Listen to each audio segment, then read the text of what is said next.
Hey, what's the matter? I'm not sure.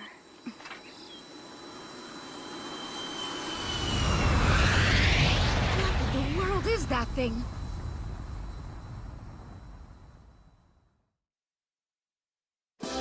In Japan, there are 7 young men and women who are famous around the world. Their talents are so remarkably developed that people cannot believe they are still in high school. With abilities this advanced, they are collectively referred to, out of respect, as high school prodigies.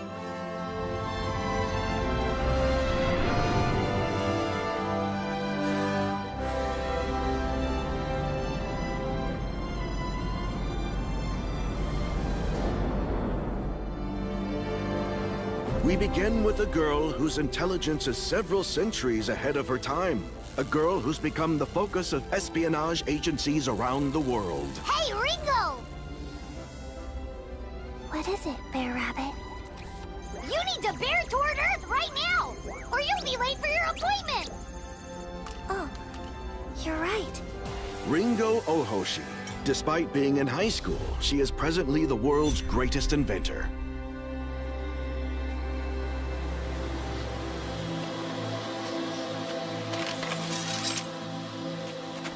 Next, we have a hero who races through war zones with sword in hand, while bullets fly around her.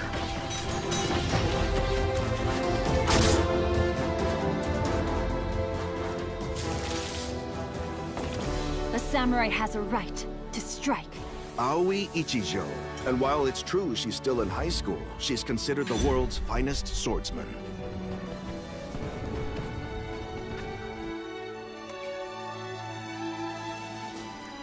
Next up, we have a girl whose medical talents are so innovative, she's extended the limits of the human lifespan.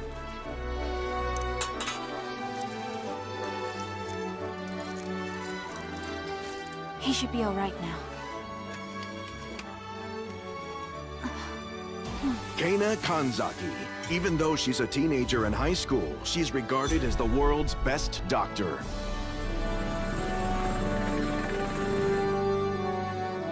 The boy on this magazine cover is considered the demon of the financial world. He's involved in 30% of all monetary transactions across the globe. What do we know? Have they signed the closing papers yet? 20 million in escrow. That works out fine. We'll have a draft contract later today. Masato Sanada. And while he's a high school senior, he's also the world's most successful entrepreneur. This illusionist has mastered every art form: clairvoyance, telekinesis, and levitation. Keep your eye on the statue, everybody!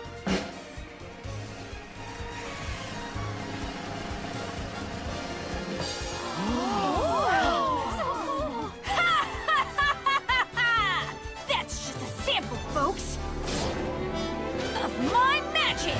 Prince Akatsuki. Yes, he's still in high school, but he's also the world's most acclaimed magician.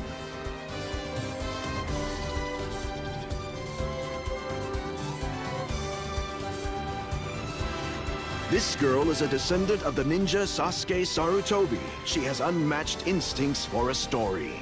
Aha! I see a scoop coming on. Ha!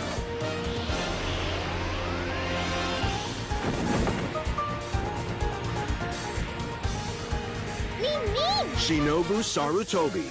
Even while working for her high school paper, she's become the world's preeminent journalist.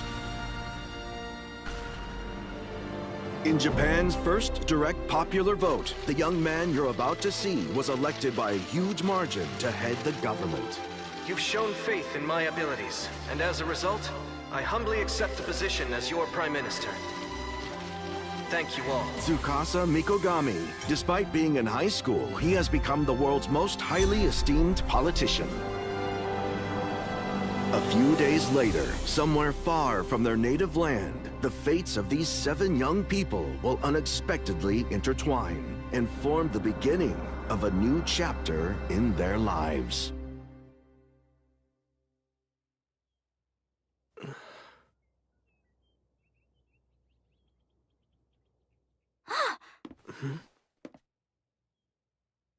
You finally awakened.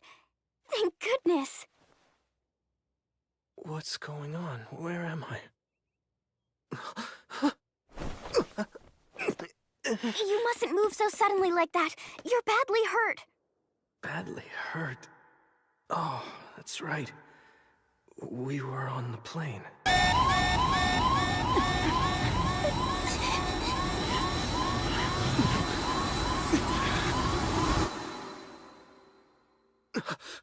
Wait!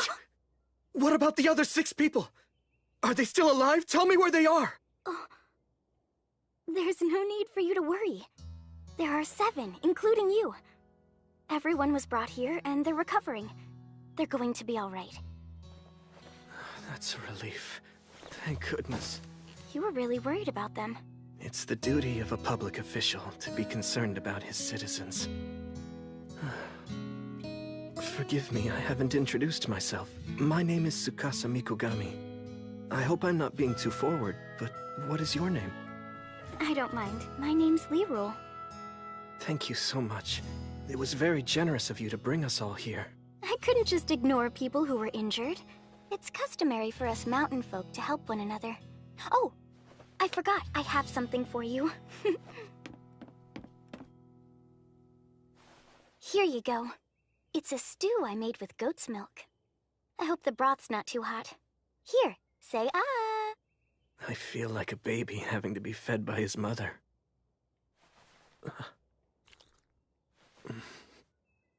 Oh. I'm sorry. I guess I just don't have the strength to eat anything quite yet. But you won't be able to recover if you don't take in some nourishment pretty soon.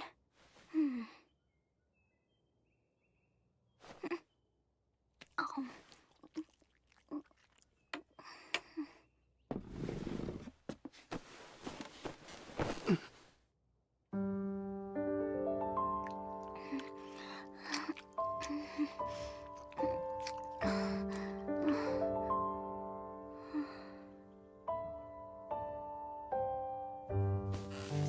So if I do that, you're able to eat, right? I guess it would be bad manners to refuse her efforts now. You're very kind. Would it be all right if I took advantage of your generosity now? Oh, yes, of course.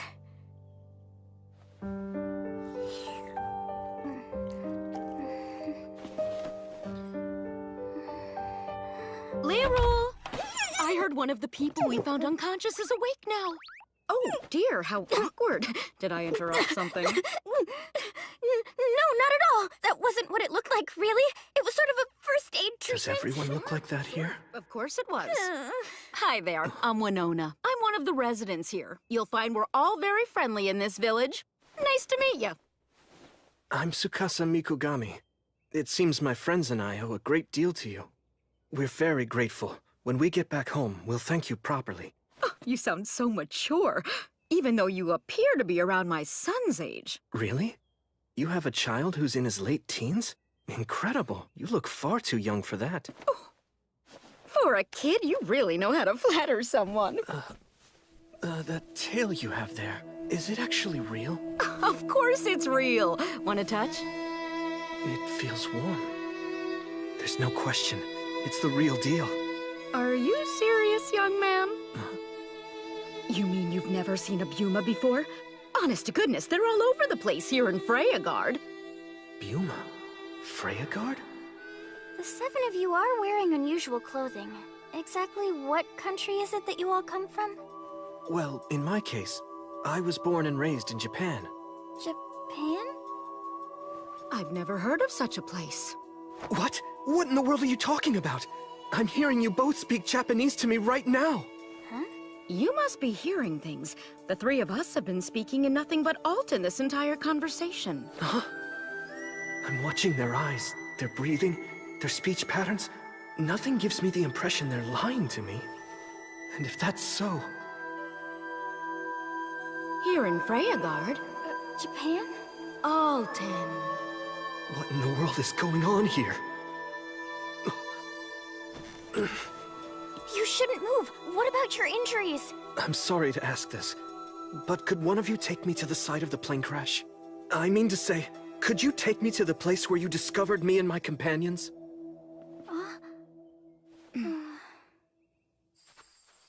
4 days ago, some sort of large object flew very low across the sky.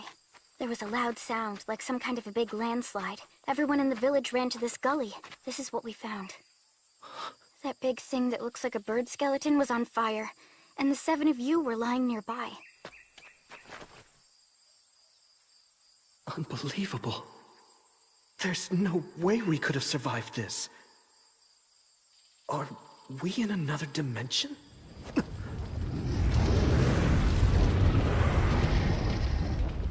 Oh, wow! You just don't see a dragon that big very often. You're right about that. We should offer a prayer for our guest's recovery. It seems there's no denying it any longer. What do you mean? Denying what? It seems my friends and I crossed over.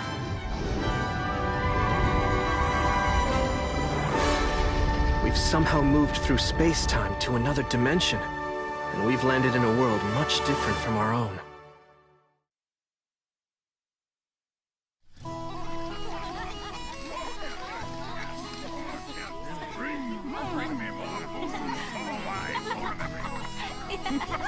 Lift your mugs. Let's do a toast to our 7 visitors' full recovery. Cheers! Cheers!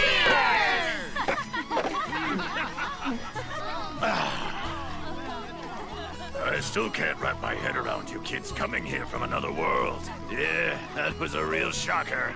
You can say that again. It's mind-boggling. I think we were more stunned than you. I mean, your species is pretty surprising. I didn't hurt! No, you didn't! Then Tsukasa starts talking about crossing into other dimensions. Can I ask how you're doing? Are you all getting accustomed to life in our village yet? We are. After having been here for a month, we're getting used to it one step at a time. Isn't that right, Aoi? Yep. Well, not all. There's still one of us. Who's having a little trouble accepting the reality of the situation. Yep, that's for sure! Impossible, impossible, impossible! It's gotta be some kind of bad dream. That's right, a nightmare. I guess it could be a magic trick or a prank, but either way, it's impossible, impossible! Ah! We gotcha, and now we're gonna eat all that! Animal ears, its tail! Cut it out! It's not polite to tease our guests. Let's get out of here. Brother. As I was saying, so there really aren't any Buma in the other world all of you come from? Ooh, tell us, what's this Buma thing? Well, Buma are people like those in this village who have animal-like features, and in many cases, great strength. People like the 7 of you are known as Huma. Huma don't have any fur, pointed ears, or tails. Though it's rare, some of them have the ability to use a power called magic. Wow, that's so cool! They have magic here as well! Interesting. A magical element would help explain how we found ourselves here. Otherwise, the situation makes no sense. It seems to me we should do some research on this world's magic. Agreed! Sorry for the wait. Huh? I brought steamed potatoes. Oh man, we're having them again? I'm so sick of potatoes. I have a surprise. They're a little different today. They look the same to me. Not for long, right? Right. You take some of this, and do this. What'd you put on it?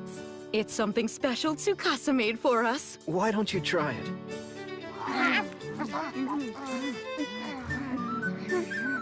It's really good! So much better than salt. It makes it fun to eat now. Here, try one, Migru. Oh, okay. It tastes tart but mellow. It's quite amazing. It's truly a captivating condiment. It's taken over much of our world. It's called mayonnaise.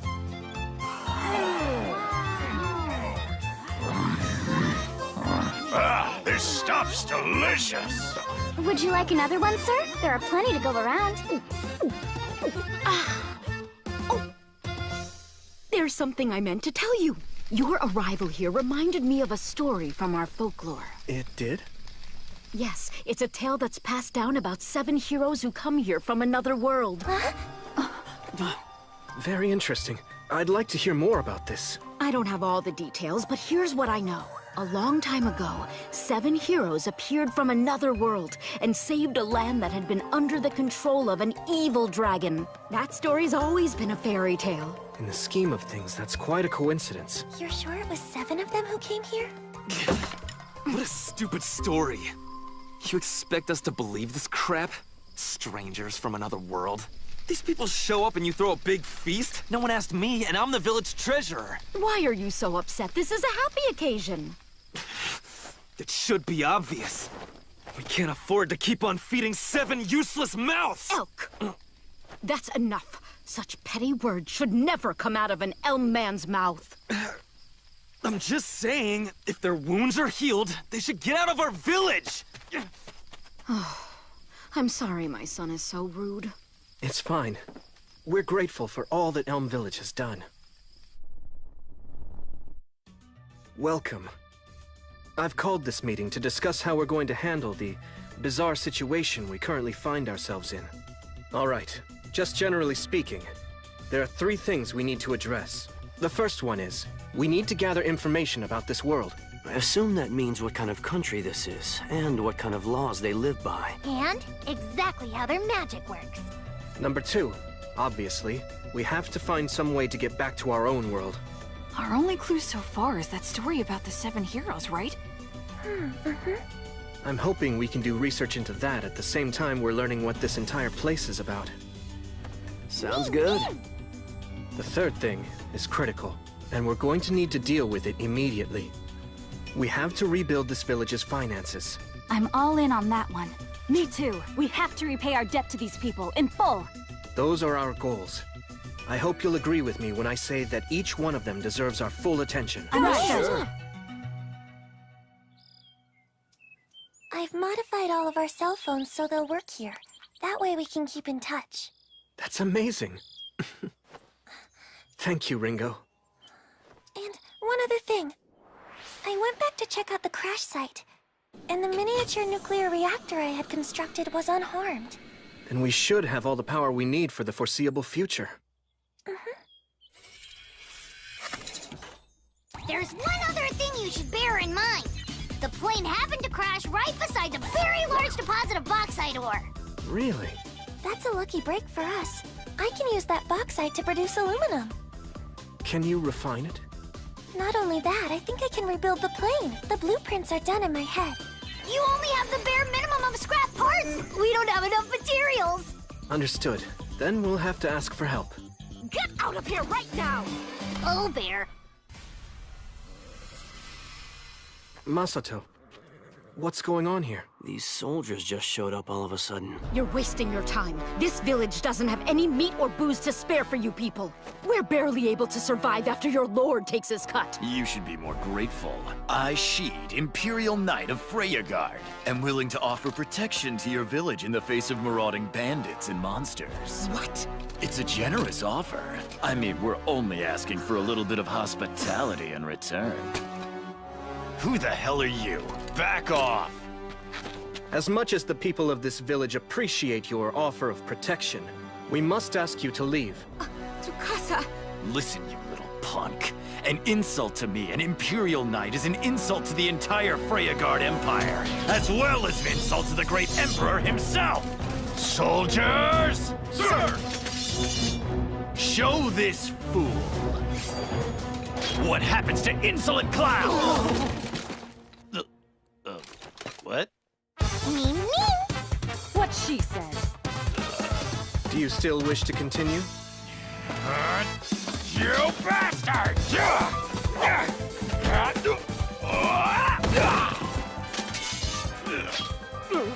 You're just a leech who should be exterminated. If you value your life, get out of here. Understand? You little brat! You'll pay for this! All you guys have some hidden talents. Was that wise? They may be thugs, but they're still soldiers. I'm telling you now, when the feudal lord hears about this, there's gonna be trouble. There's no need to worry, my friend. I've arranged for a little insurance policy. How dare they attack me like that? I'll report them to the Lord and they'll all be dead meat. You might want to rethink that plan.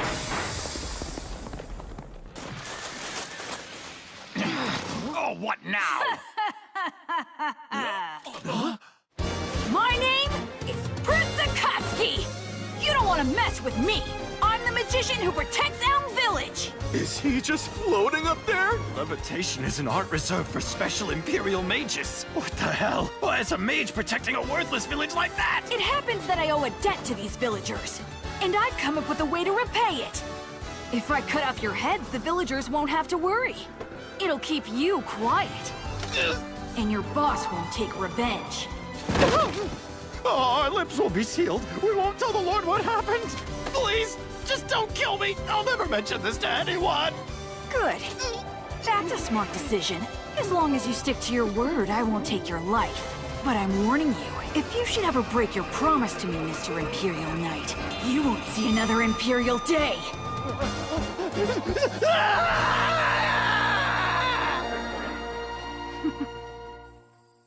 Very good work, Akatsuki. Now, as for where we go from here, each of us should get involved in work that suits our individual abilities. Right. Okay, so now, here's our challenge. I'm sure you all have your concerns about this impossibly mysterious situation we've been thrust into. For starters, we don't have any idea how to get back home yet. But try to remain strong while we search for an answer. Meanwhile, remember this. The impossible, the unmanageable, and the unthinkable are all challenges that we've had to overcome countless times in the past, and we have not only survived, but prevailed.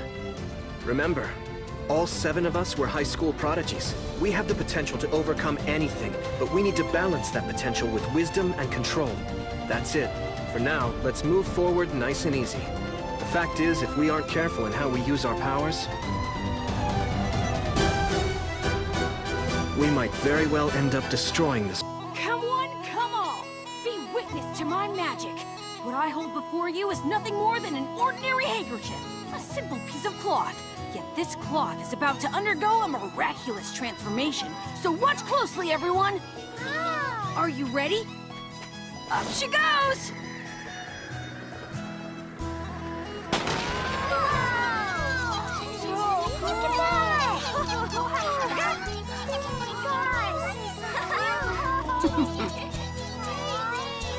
Go, girl! You're amazing, miss! Huh? I hate to tell you, but I'm a boy! Yeah. So's my sister. Tsukasa, you've all been such a huge help around here. Everyone's so thankful you came to us. No, we're thankful to all of you for saving us. It's our honor to be of service. We're merely doing what little each of us can to repay this village for the kindness it's shown us.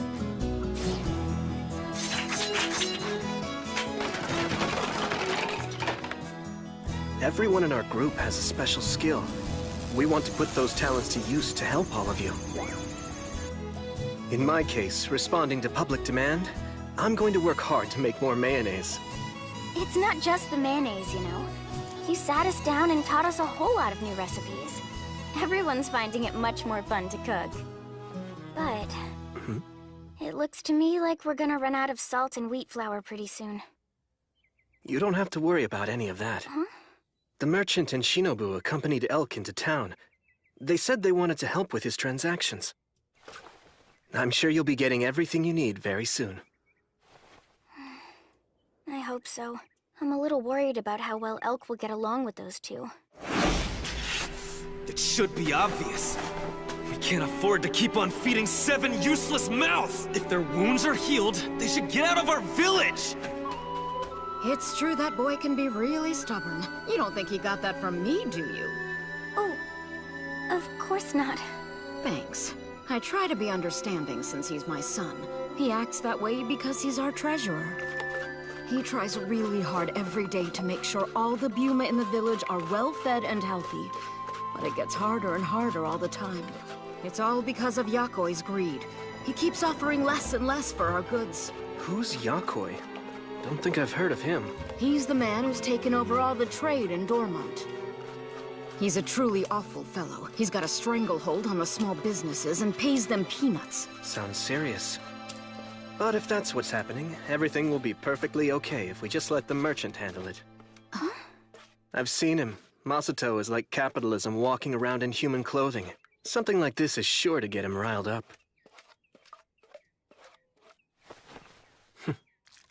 I know pretty much how he operates.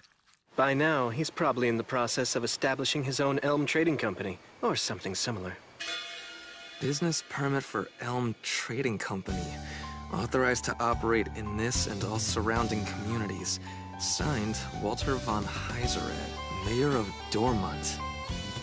This isn't some kind of fake, is it? I highly doubt that, especially since the mayor's signature is genuine. I don't get it. How'd you pull it off? To tell you the truth, given my talent for gathering intel, it wasn't all that difficult. Wait, how did you get involved in this? Me? Think about it, Elk. It's pretty obvious. If Neuchaland is the only company authorized to handle all the trade in a town as big as Dormont, then there has to be something going on behind the scenes. Huh? So what'd you find? The mayor's secret account books.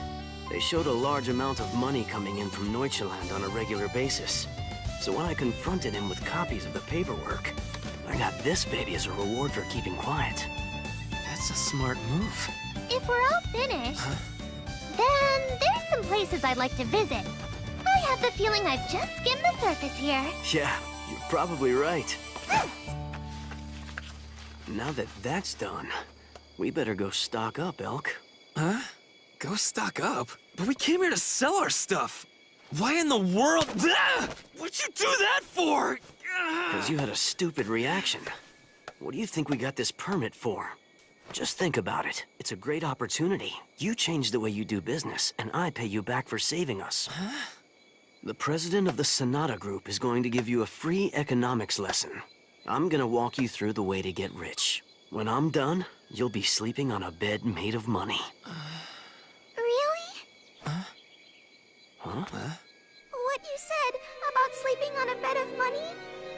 I want all that too. I want to be rich. I want to have nice clothes and food. I want to be able to do things all on my own. I don't want to have to beg for stuff anymore. So please, sir, help me. Teach me how to make money just like you.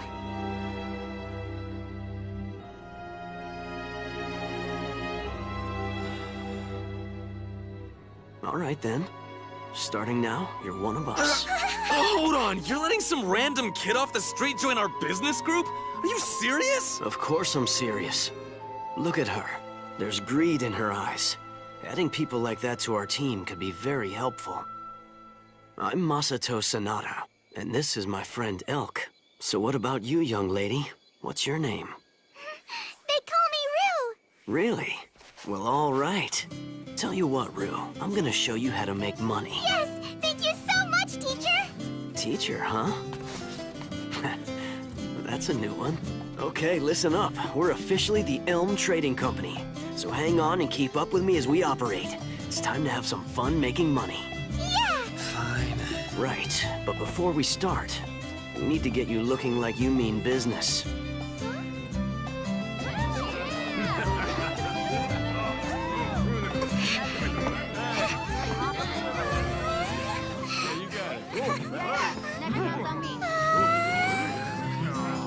Consignment sale? What is that? Never heard of such a thing. Me either. Here's the basic deal. We're gonna be in the Central Plaza tomorrow. We have a spot all staked out, and if you're interested, we'll let you sell your goods right alongside ours. Wait a minute, you're really allowed to do that? We've been wanting to sell there, but we have no permit. That's right. We can do whatever we want. There are no rules to keep us from sharing the space. We were able to get ourselves a permit, and the usage is wide open. Listen, though, the bottom line is it cost us quite a bit of money to obtain this thing. And so, to cover our expenses, we'd be taking 20% of your sales as a hosting fee. Of course, since we're all in the same boat, competing against Neuchaland's monopoly, If you were willing to man the shop, we could make an exception and cut the hosting fee to 10%. What do you say? You guys, how much is 10% exactly? I don't have any idea. Let me help. Huh? Let's say you were selling carpets, for instance. From what I've seen in the market lately, the going rate on a medium-sized rug is about 450 Luke. Now, if you brought one of those to Neuchaland, they'd buy it from you for about 150 Luke. Instead, let's say you sell that carpet on consignment with our trading company. We'd sell it for a little less than market price, say about 400 Luke. Once it's sold, we'd take 10%, or 40 Luke, for ourselves. So instead of taking home 150 Luke, you'd be taking home 360. Yeah! Are you sure we could earn that much? That's really incredible. Yeah, we definitely want to be a part of this. Do you mind if we explain the deal to some other villages as well? Fine. In fact, we'd welcome it, my friends. We'll bring our stuff by in the morning then.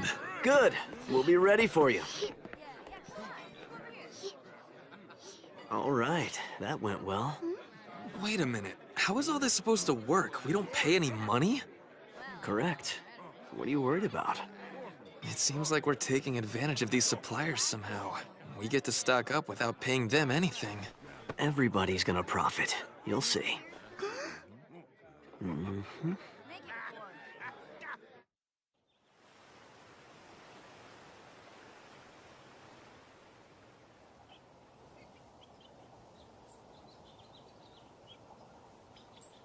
Wow, look at that! I can't believe it.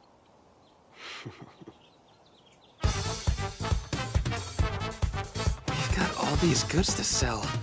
We don't have to put out a single Luke of our own. Listen up, you two. When you're first stocking up a business, you generally have to come up with plenty of money in order to operate. However, the one thing you'll need more than money is trust. Trust in what? Trust in the potential profit you're planning to make. And to ensure that, you have to acquire the proper tools, which we did. You see, the main thing that inspires trust for any enterprise in this town is the acquisition of a business permit.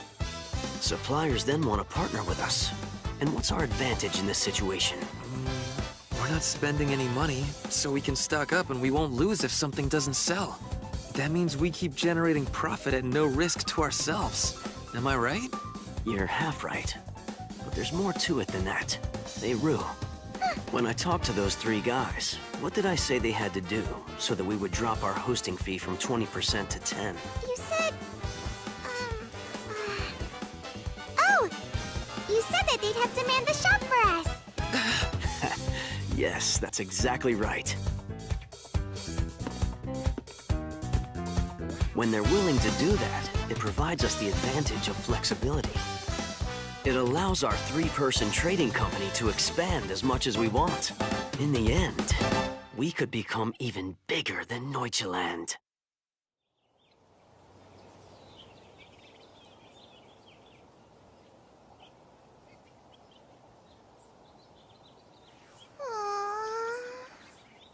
So, we haven't gotten one customer yet. Hey, the day's still young. Oh, look! When did they set up a market out here? Check it out. Their prices are pretty cheap. Welcome, everybody! We're the Elm Trading Company, the newest option here in Dormant. Our products aren't as expensive as Neuchaland's, but they're just as good.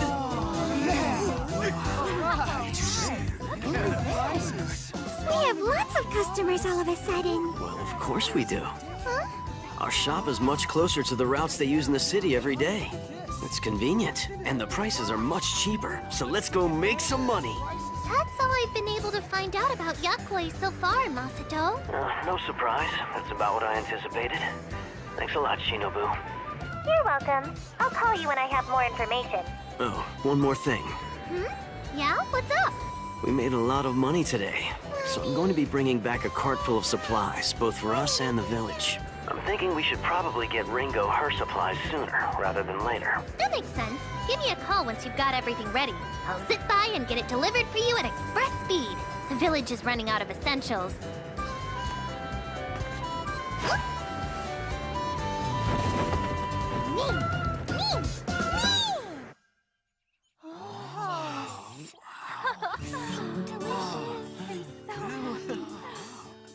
My goodness, salt and pepper.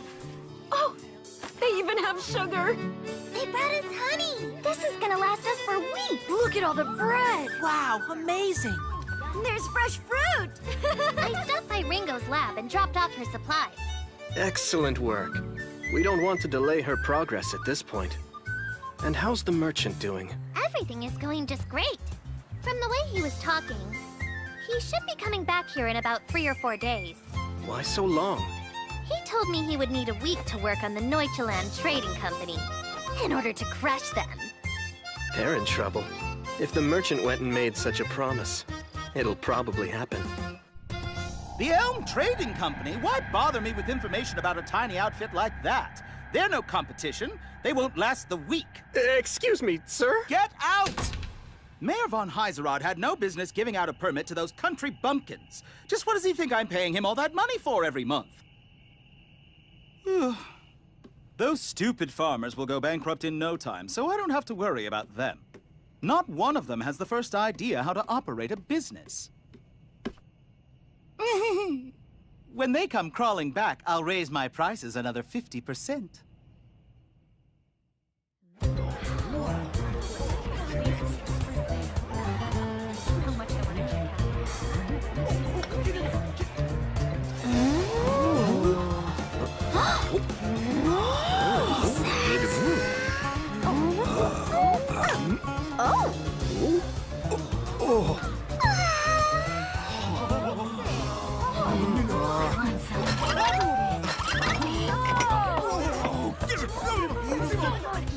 Come back again.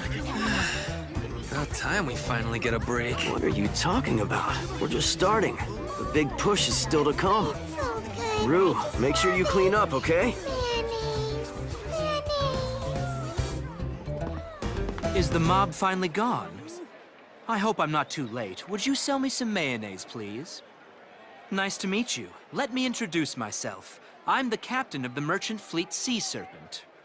People here call me Klaus. I've heard of you. I'm glad you came to sample this. I think you're going to like it a lot.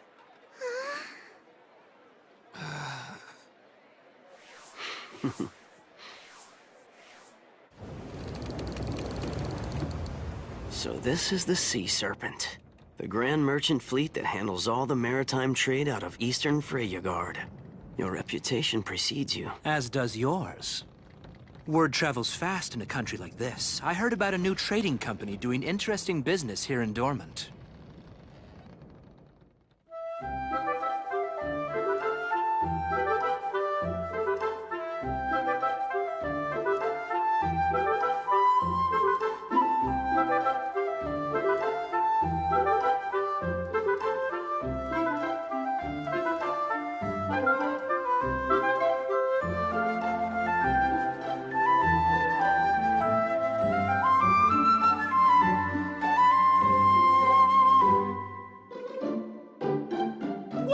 Sea Serpent switch sides!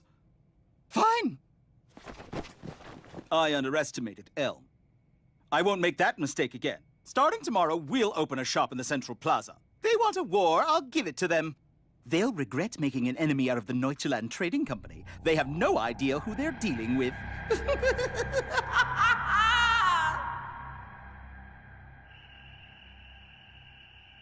at all the coins.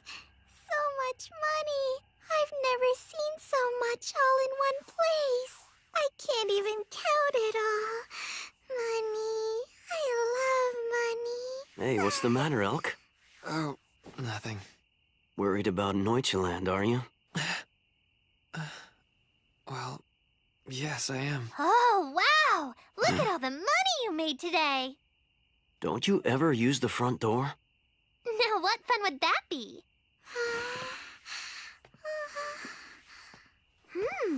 So this little girl is Rue, huh?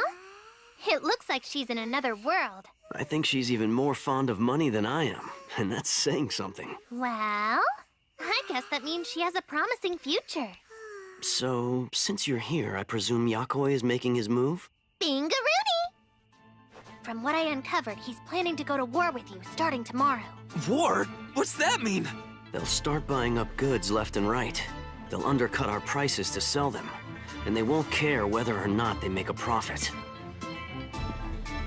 It's gonna be a free-for-all, so they must be pretty confident. All things considered, it's not a bad play on their part. And it could have been effective. But only if they had gone ahead and used it the day we first opened.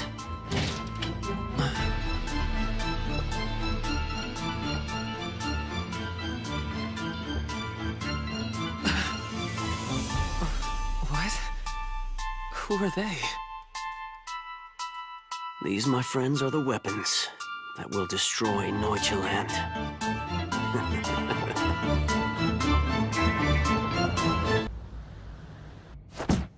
We're not going to let those outsiders mess around with us anymore. Forget about the profit. Buy up all the merchandise that's available out there. Yes, sir. Huh. With all our capital, we'll crush that puny trading company before it even gets established. They're gonna regret going up against me. I can hold out as long as it takes. Huh? I have some bad news, sir. What's the problem? We tried to buy everything. But the suppliers, they wouldn't sell to us. Huh? What? I came down here to see for myself. What's going on? Have you people lost your minds? What? Wait, I know who you are. How very perceptive of you. These are the traveling merchants you laid off. After you monopolized trade at the port, you fired these people who brought in the business, so you could cut labor costs. You forced the villagers to bring their goods in person, while making them cover the costs of transportation and handling. That was a mistake. You treated these buyers like garbage, like they were completely disposable. Since you discarded them, we've organized them as part of our company. What? Are you serious? Yeah. It's pretty simple. Our company signed an exclusive 3-year contract with these traveling merchants. Do you understand what that means? All of their wares were purchased by the Elm Trading Company before they appeared in the market you used to control. You can sit here until the oceans dry up, but you're never gonna get any merchandise to sell. Wait! Don't listen to him. He's deceiving you. Our company will buy your goods for more than he can ever offer you.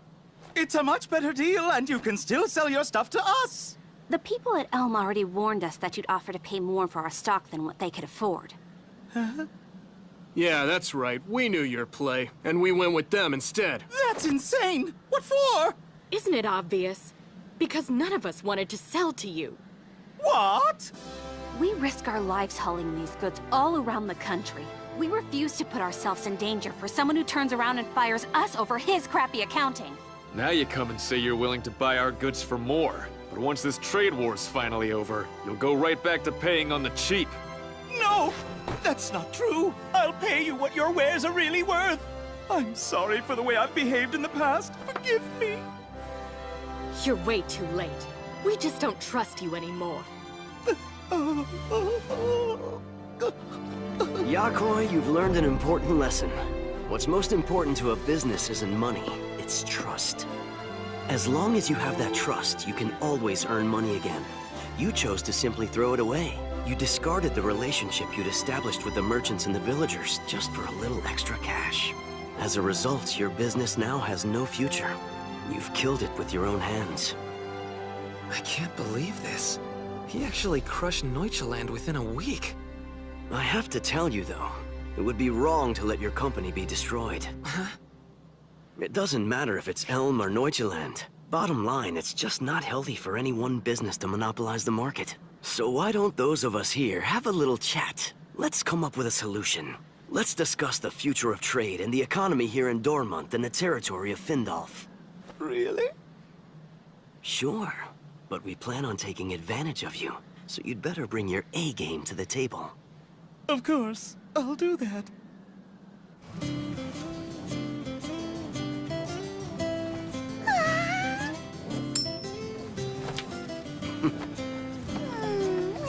Hey, why didn't you destroy Neuchaland like you said you would?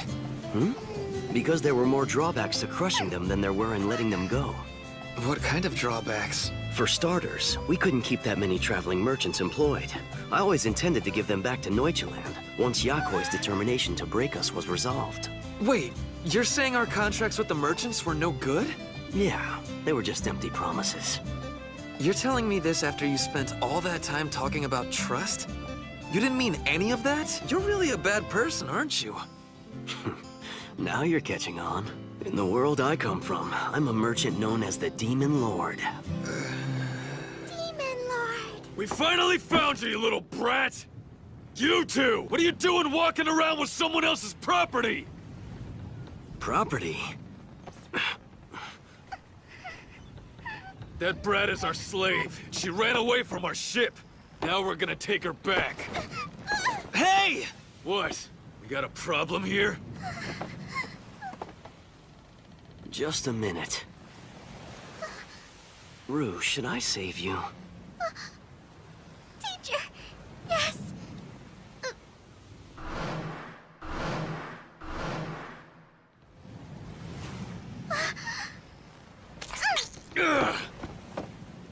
One day, you'll see, I'm going to become a really good merchant. I'll make lots of money, and then I'll use it to buy back my mommy and daddy. But after that, all the money I have left over, I'm gonna give it to you. I promise I will. You won't be sorry you took a chance. So, teacher, will you do it? Please, save Rue and buy me right now. What are you babbling about, you little brat? That was beautiful. Well said. I'd like to buy this slave at 100 times the market price. What? Really? Do you have a problem with that? If you change your mind, you're not getting a refund. Fine. Our business is done here. The courage and willpower you displayed is 1,000 times more valuable than the money I just spent. Thank you so much! What a bunch of fools. They'll regret this. They just gave up a priceless treasure for a handful of coins. I'm sorry, Elk. All our money. I just spent it without asking. You don't have to apologize. If there's one thing I've learned from you, it's that we can always earn more. I'm the village treasurer. You'd think I'd have known. Spending money on something like this sure feels good. I know what you mean. This is the reason I'm so attracted to the stuff. It was a huge victory for Masato and the trading company. That's the Demon Lord for you. There's a reason the merchant is known as an economic mastermind. I'm glad you're enjoying yourself, too. It's lots of fun. I have to tell you, Tsukasa, there are so many stories to follow here. It's exactly where I belong. So now, those inquiries you asked about, here's what I was able to come up with. Regarding the magic, there are 4 types of spirits. Fire, water, strong winds, and earth. They're all tied to natural phenomena. Communicating with them seems to allow miracles to occur. But people who can use magic are scarce.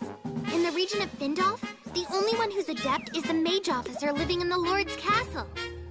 Got it. What about magic capable of crossing worlds or summoning someone from another world? I don't know yet. I'm still researching.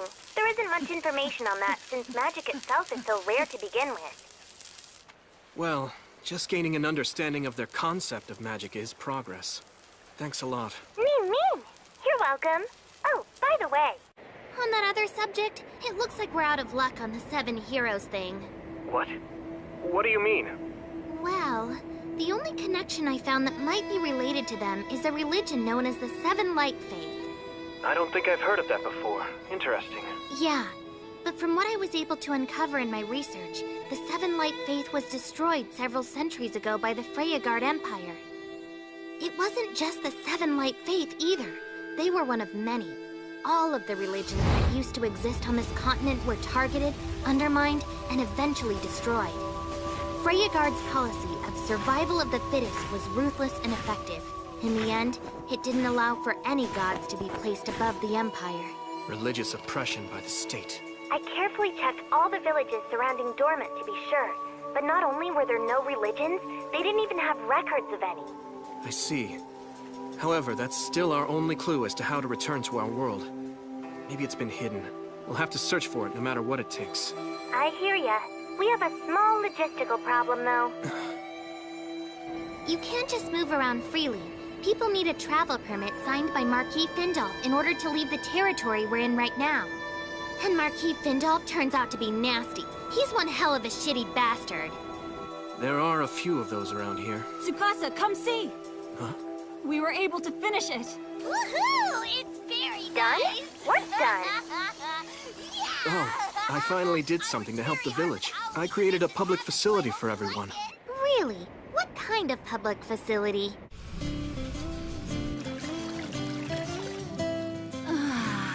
This is just heaven, isn't it? A public bathhouse. Something the village didn't know it needed. What a great idea. Never seen anything like it. If I wear something like this, I can relax with my friends. Isn't that right? Absolutely. You know, Ringo, if you're uncomfortable, you don't have to do this. Oh, I'll be fine. Hey, there you are, Lirul. Where were you? I went off to get this. It looked like Tsukasa injured his hand during the construction. Yes, I did. I was doing work I'm not used to. What is this? It's a salve that we make from horse oil. It's something we've used here for years. Applying it to the wound will ease the pain and help it heal faster. I see. Thank you. That's sweet.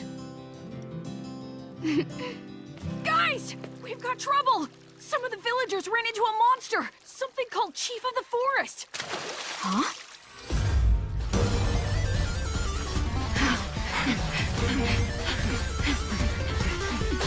I've got a large heat signature. It's 500 meters ahead.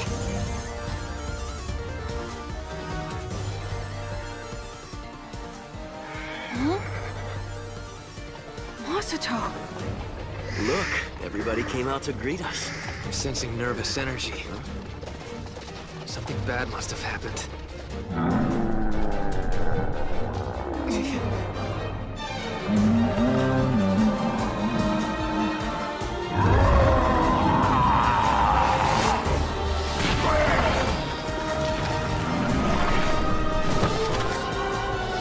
She's all alone.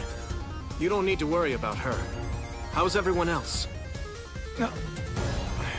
It's bad. Mayor Olga.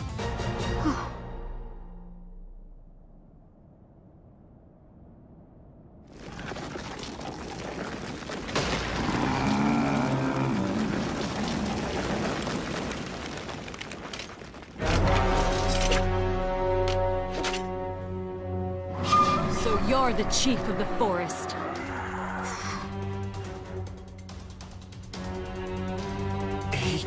He stopped breathing a minute ago. We're not too late. If he only just stopped, he should be fine. Tell me, Kane, am I right? Oh, yes. I can bring him back.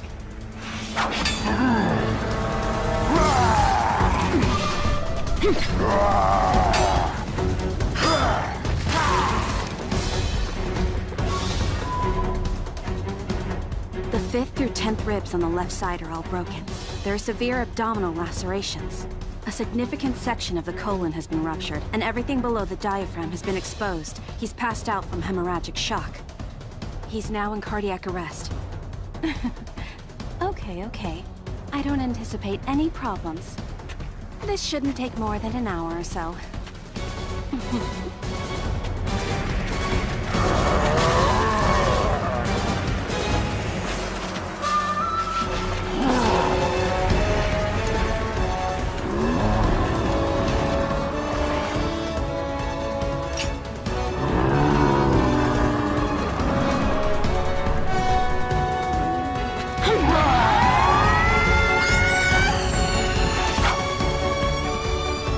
Lirul's been kidnapped? Damn it! Everyone knows what's going to happen. We have to get her back now. Listen! I'm going to the castle. Who wants to help rescue her? Wait a minute. You don't want to do something rash. What did you say? Think about it. You're up against the Lord of Findolf, right?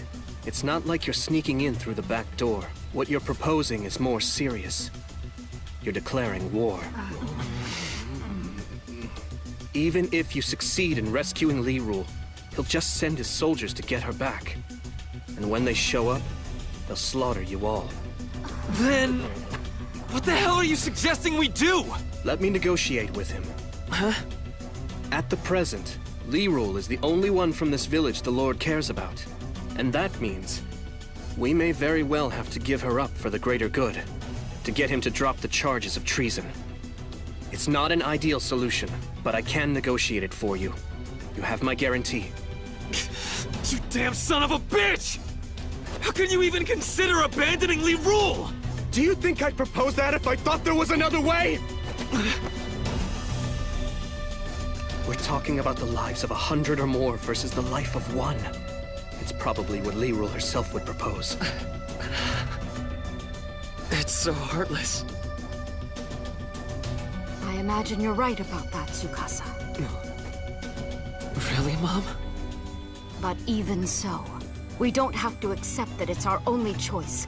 Even if it brings peace, how would we live with ourselves? We'd be like animals in the forest, doing whatever it takes to survive. Yes, but shouldn't survival be your first consideration? Not necessarily. Helping and supporting each other through life's challenges is what's most important. In the end, that's what really makes us human. So we're going to the castle. It's what we need to do to retain our humanity.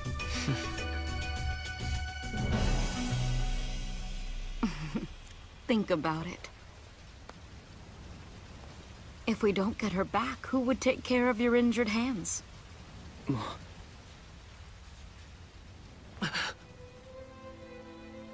I just don't want to see anybody else get hurt.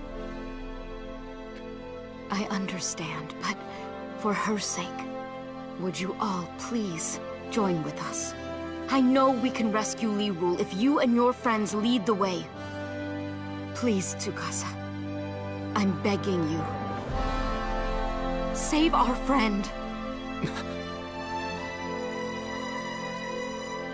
I'm telling you, once the fighting begins, mounds of corpses will pile up. And blood will run so deep the rivers will turn red. Everyone here will face suffering that could have been avoided if they had accepted things the way they've always been. Is anybody not willing to face that in order to protect their human dignity? If so, speak up.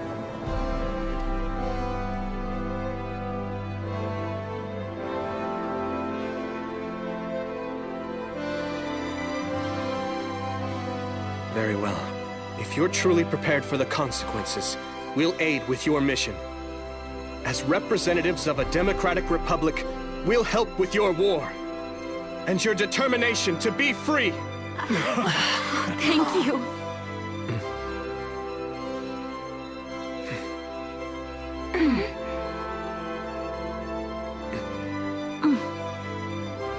Hey, isn't there something you still need to warn them about?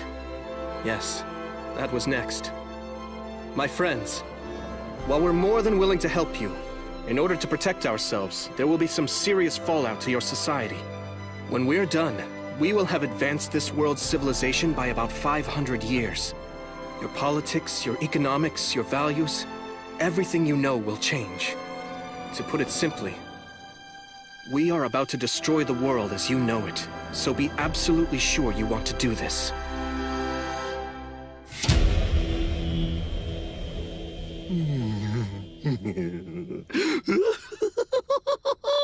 So, who is this beautiful creature you've dropped at my feet?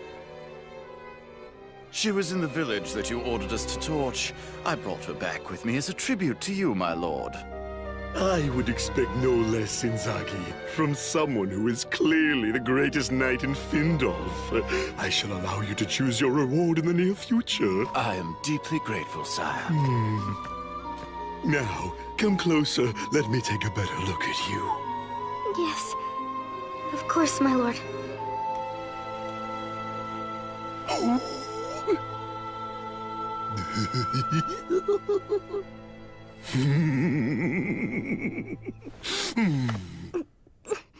Listen, girl.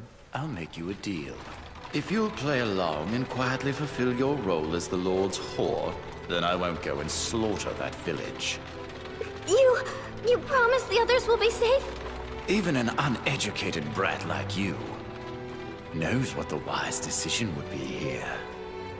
This hair is so incredible. It feels just like silk, and this skin, it's so soft and smooth and pleasant to the touch. It's driving me mad with passion.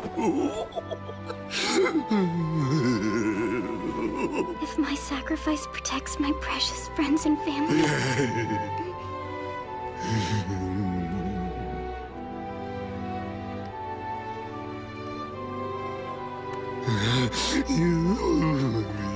My lord.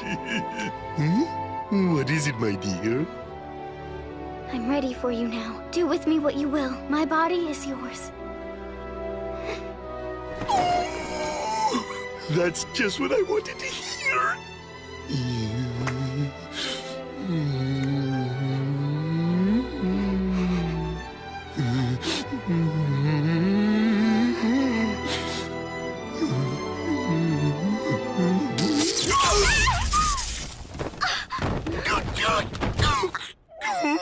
Huh? What's going on? Magic? You mean this woman's a mage? Inzaghi! You're responsible for this. Tie up that filthy sow! You're my witness. She dared to attack me in my own chambers. Oh, yes, she'll pray for death before I'm done with her.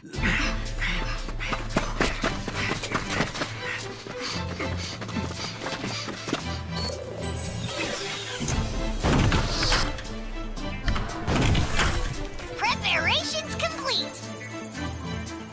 Ready to fire on your signal!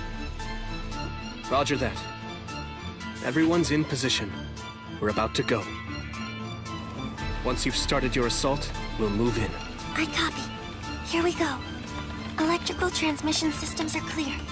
Main inverter connected. Environmental variables evaluated. Adjusting firing angle. Ranges locked on. Output limiter off. Rail cannon. Firing.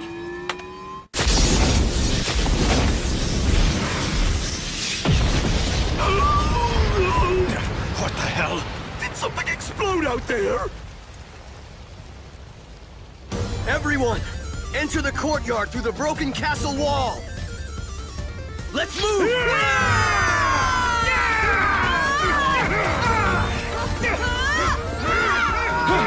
Look, Commander! The Elm villagers! They're charging in! But how did... They should have burned up! That means they must have come here to rescue the girl. Crossbow squad, get ready!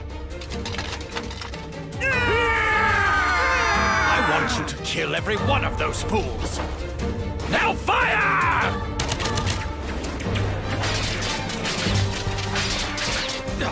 They deflected them? Those shields can't possibly be made of iron. At that size, they'd be far too heavy to wield. So what the hell are they? They're incredible, aren't they? They come from our genius inventor. Ringo Ohoshi didn't just manufacture any ordinary shields. She came up with a metal of superior strength, yet light in weight. She combined the aluminum she extracted from bauxite with several other metals. The end result was the creation of a super alloy. It's the one that helped advance our own world's civilization through several eras. Despite its mass, it possesses unparalleled strength, and it's relatively cheap to produce. It's called Duralumin. By the standards of this world's civilization, you might say this stuff is invulnerable. So bring on all the arrows and other weapons you've got!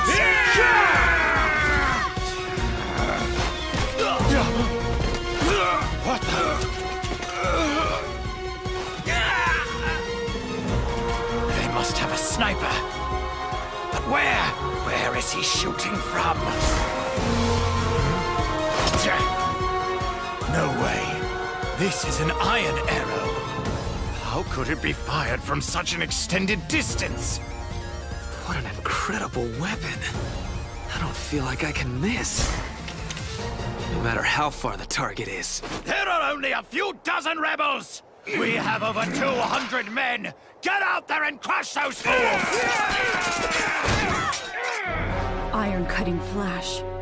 Art of strength.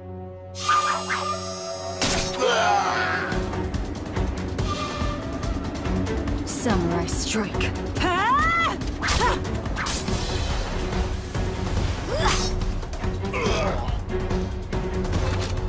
That's just a sample of my skills. Now I'll give you a real show of how a hunter functions.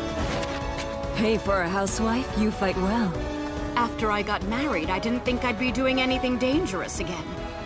But it's necessary to rescue Li Ru. As always, your information gathering is impressive, Shinobu. I figured you knew the castle layout, but how did you find the secret passages? I suspected we might need to infiltrate this place, so I researched it beforehand. Once you turn that corner, you'll be at Findolf's room.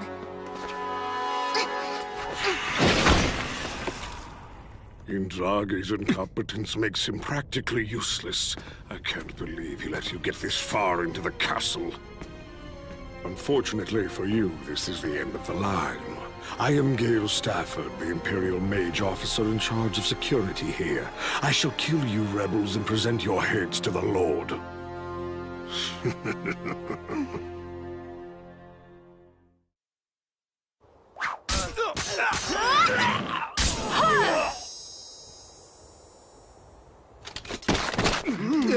Stand your ground! Surround them so they have no escape route, then move in and wipe them out! Shit.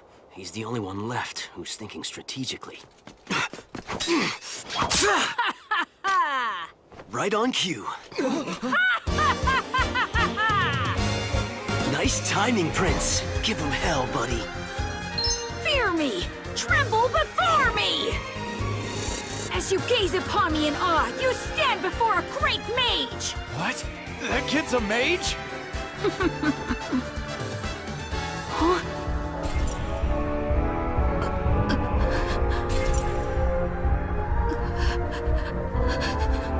I have to suck it up and make this happen. It's critical. People are counting on me. Here's a little gift from me, soldiers of Findolf! What the?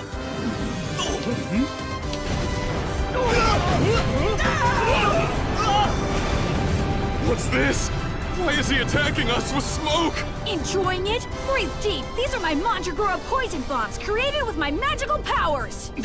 Poison! Run for it!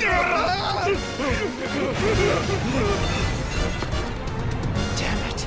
Why isn't the mage officer coming out of the castle to confront this magician? Oh, it can't be. Come with me, men! Sir! You must have noticed. However, it's too late now. How are you able to see my invisible blade? I don't need to see it. The truth is, I can easily avoid your attacks. They're only an extension of the lines you're drawing with your wand. What? How could you possibly know that? Seeing through such a simple trick is easy for the world's top journalist. Oh, and did I mention I'm also a trained ninja warrior? It's really not that much of a challenge. Piece of cake.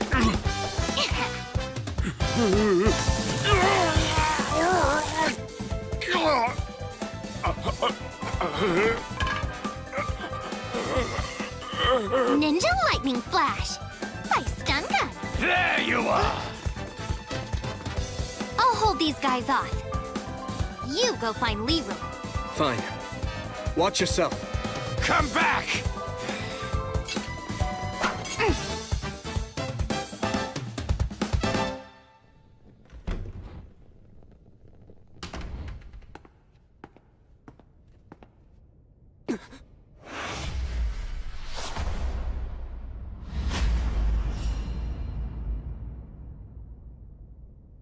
Leroy. Looks like I got here before the worst could happen.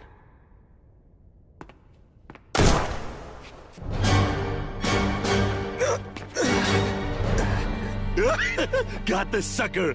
I shot him right in the heart! I don't hear the sounds of anyone fighting outside anymore either. I imagine they must all be dead by now. Those scum didn't know their place. Why are you so special, you little bitch? Apparently you're the cause of all the commotion out there. You've cost me quite a few men. I'm going to have to punish you for that.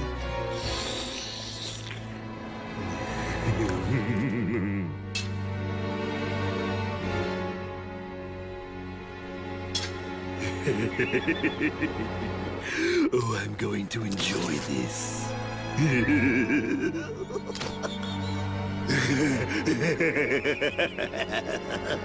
Step away from her. Huh? What? How can you still be alive? I hit you dead center with a kill shot! I'm wearing a protective suit, made from aramid.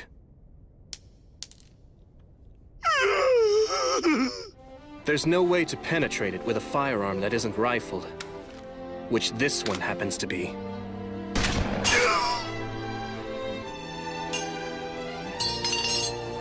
That's impossible. A commoner like yourself is not allowed to possess a miniaturized flintlock. Such weapons are forbidden! I can fire off another 6 shots with this handgun. Would you like me to demonstrate? I could start with your arms and legs, then move up till I reach your neck and head. Now, hold on. Why don't we talk about this? You came for this woman, isn't that why you're here? Well, you can take her with you. I'll even give you money. Yes, all you have to do is put that thing away. Forget it. You think I'm a complete idiot? After causing so much violence and upsetting the status quo, the Freyagard Empire will never let us go free. At this point, there's no turning back. The goal of a people's revolution is to create a nation where all men are considered equal, and anyone can become the leader of that nation. We won't stop what we're doing until we've built a new nation by and for the people. The kind of nation where everyone shares a collective responsibility.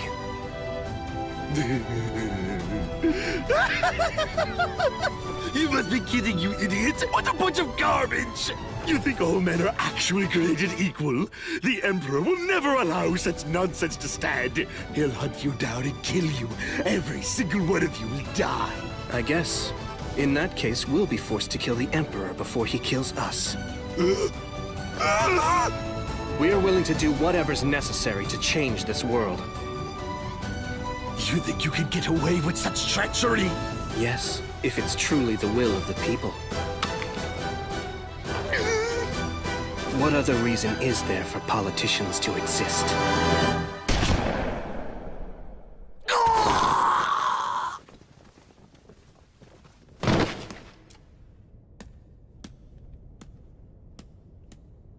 You're quite dramatic. It's just a rubber bullet. Leroy, it's me. Are you all right? Speak to me. Thank goodness. That's not Leroy's voice. I was able to make it just in time. There's very little of me that is left. I can sense it all around me. This world is being consumed by a giant evil dragon's mouth. Who's speaking to me? I beg you. You have to act quickly. Save this world. My 7 heroes. Wait a minute. Are you the one who summoned us to this place?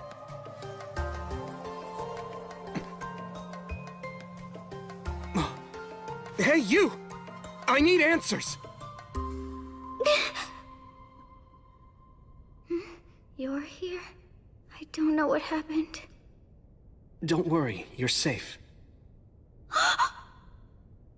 The Marquis. He was about to... Oh, wait. Tsukasa, what happened here? We came to rescue you. The whole village is outside. You mean everyone? Yeah. We stormed the Lord's castle, and now we've seized control of it.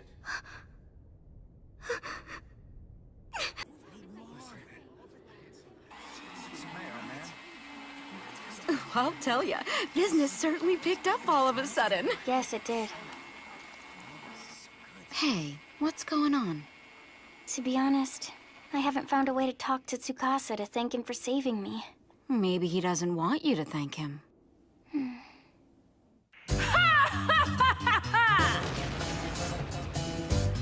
Receive your blessings, everyone! Come worship your god! I'm here for you! Check it out! He's taking this god stuff seriously. There's nothing like the power of religion. I thought it would be our best hope of uniting the region. I had to find a way to get everybody on the same page. What's better than a magic show? Yeah, nothing is more powerful than faith. By portraying ourselves as a god and his messengers, we'll be able to create a governmental infrastructure that will allow a smooth transfer of power to the people of this world when we finally return to our own. Great idea. Thank you. We're using the old Seven Light Faith name as a cover. With any luck, we might be contacted by someone who's gone underground with the real religion. Wow, that Ruruk mountain range looks steep. Do we really have to cross it? Well, of course. I have a mission. I have to get information on Buckwald and bring it back to Tsukasa. Yeah, but did you notice how much it's snowing? Don't worry, Chilly Boy. A little snow isn't gonna defeat us. I've gotten scoops in the middle of blizzards before. So, come on, you up for it? I guess.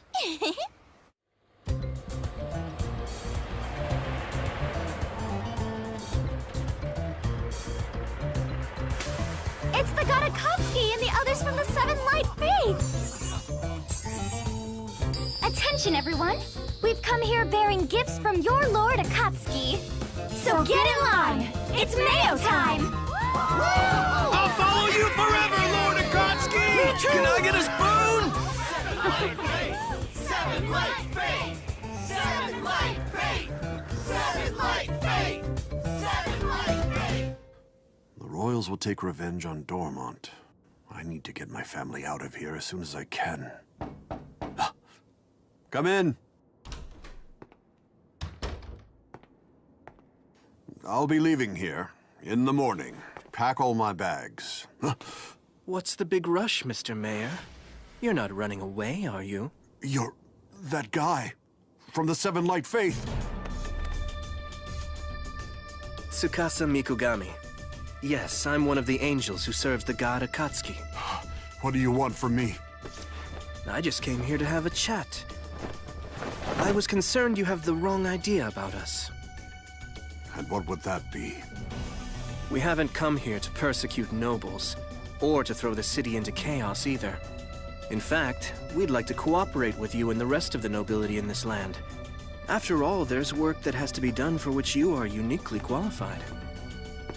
Of course, we'd guarantee a fair wage for you. Or would you prefer to flee to some unknown land, eventually using up the few assets you're able to take with you as you live in fear of both us and the Empire? What exactly is it that you're asking me to do? Not much. Just to continue serving as the mayor of Dormont, while also pledging allegiance to me, my associates, and the Seven Light Faith.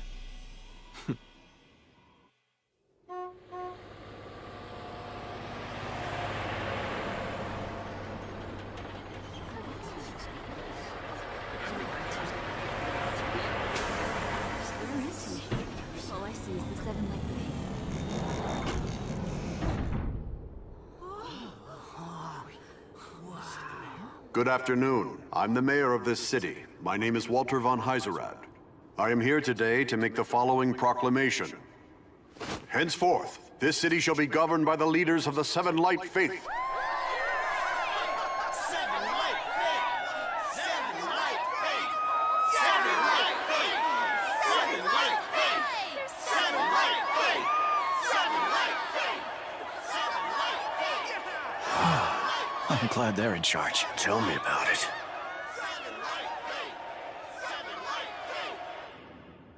This is what you wore to the mayor's? It's a good disguise, but don't you think it's a little creepy? I don't know. I think he models that outfit quite well. Yeah, and think about it. What better way to sneak into the mayor's mansion without alerting the guards than by putting on a maid's uniform? Did you go all the way, though? And wear some lacy women's underpants? Well, here's your answer. Take a look. Check out this low-angle shot. He's wearing his business suit? Always formal. But he makes such a really beautiful woman. I'll send you the photo later. Thanks. I appreciate it. If I knew you were going to enjoy it this much, I would have started cross-dressing much earlier. So what do we do now that we've united Findolf? We still have to govern the place, don't we? Yes. I plan to focus on domestic affairs here in Dormont, and to shore up our foundation. As for you guys, you should return to Elm Village and get some rest. You've worked very hard in the last few days. I'm so glad you said that. I'm down to my last illusion. Compared to this city, it'll be pretty quiet. What's up, Kane? You look worried. There's a situation that concerns me. Anything we can do to help? We're running low on medical supplies, so I'd like to build a facility to produce antibiotics. Do you think you could round up some labor and capital? Well, sure, I'd be happy to. But don't you need to take a little break? Hey, compared to what happened on the battlefield, this has been like a vacation. All right then. You put together a list of all the things you need. I'll get it to you.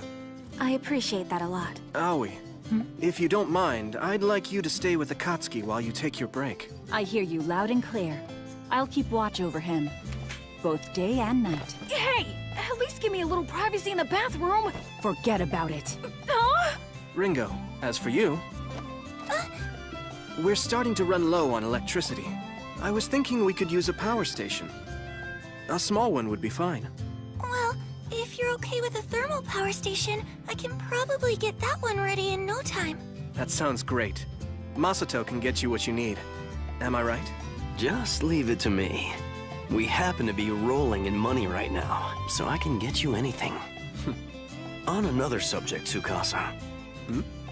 We have quite a few soldiers at our disposal, between the ones from Findolf Castle and the ones from here in Dormont. Any plans? Oh yes, I'm thinking of combining them into an order of knights, attached to the Seven Light Faith. Aren't you going to need a leader for that? I have somebody in mind. He's a soldier whose integrity is beyond question.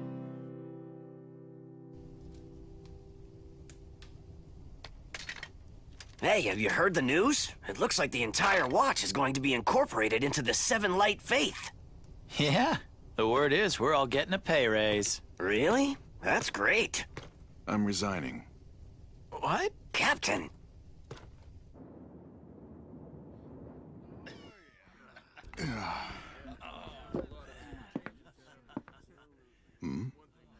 May I join you? You're one of those angels, aren't you? My name is Tsukasa Mikogami. I was hoping we could have a little chat. I believe you're known as the Silver Knight, Zest Do Bernard? That's right, but it's not quite accurate. You see, only Imperial Knights get to have dough added to their name. And I'm no longer a member of the Watch. Very well. Bernard it is.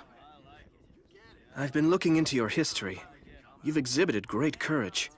Your fellow soldiers trust you. They say you are a reliable man who makes calm judgments at all times.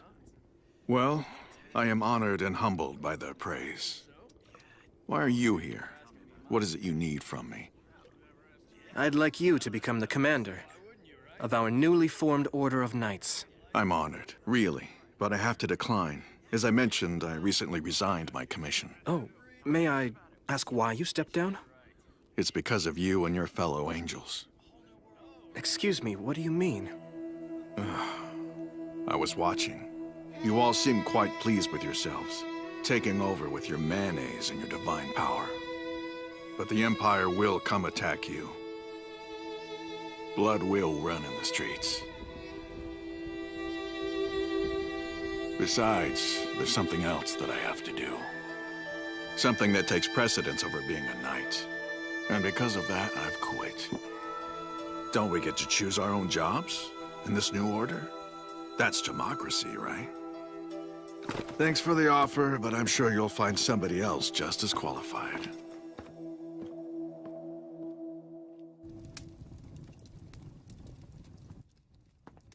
How'd it go? With your candidate for head knight? He's exactly the man I thought he'd be. But he says he's done being an Imperial Knight. Oh yeah? That's a surprise. Too bad. I guess you'll have to find someone else. Not at all. I'll just go talk to him again tomorrow.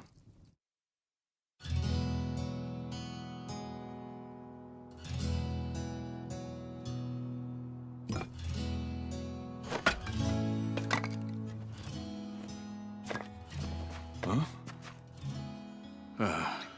You traveled all the way out here. Why? You didn't believe me the first time? What is it that you want? The same thing. I never really got to discuss it with you. What's to talk about? You didn't hear me out. We would still like you to be the leader of our knights. Huh? Wasn't I clear enough? I'm done being a member of any order. In spite of that, we'd still like to ask it of you. I'm more certain than ever after yesterday. I believe we need a man with your qualities.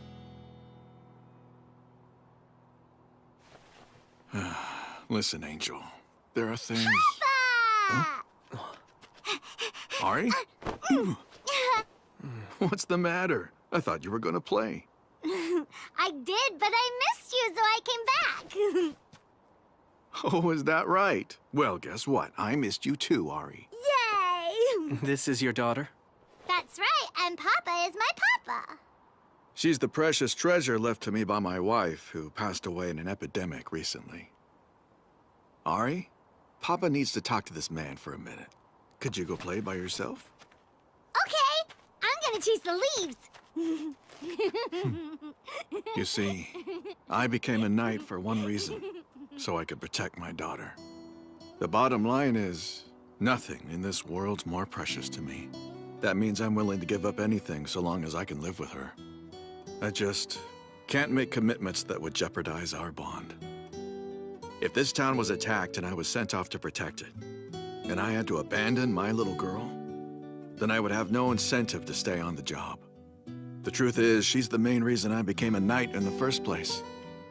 There are plenty of other knights, some with great loyalty, who are happy to serve the Empire or the Emperor.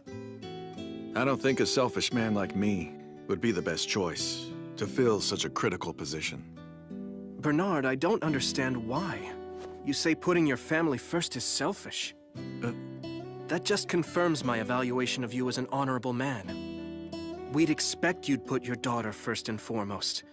What we're seeking from you isn't blind allegiance, just an ally who will fight beside us. I don't understand. We're not like any rulers you've known before. We want an open society, a democracy where everyone can live free. I'm sure the thought has crossed your mind. Why should family connections, bloodlines, or other uncontrollable factors determine whose life has greater value? It makes no sense. Our aim is to destroy that way of thinking once and for all. But to do it, people will need to leave behind the social norms and conditioning they've accepted in the past. We'll need everyone to take part in the revolution. The truth is, none of this can work if the people who are most affected don't have the drive to stand up and change this world themselves. Are you really saying you can create a world where each and every inhabitant is free to determine the course of their future? With your help, I promise we can. Fly away, little leaves!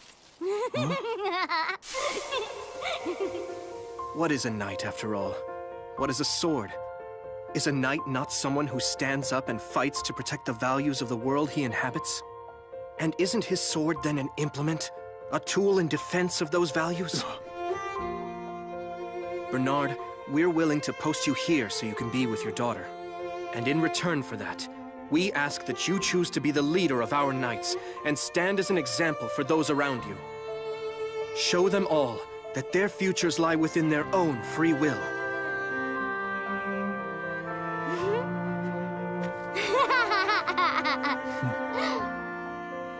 Well, when the Empire does attack us, we'll fight them as free men so that if we win, the future is our own.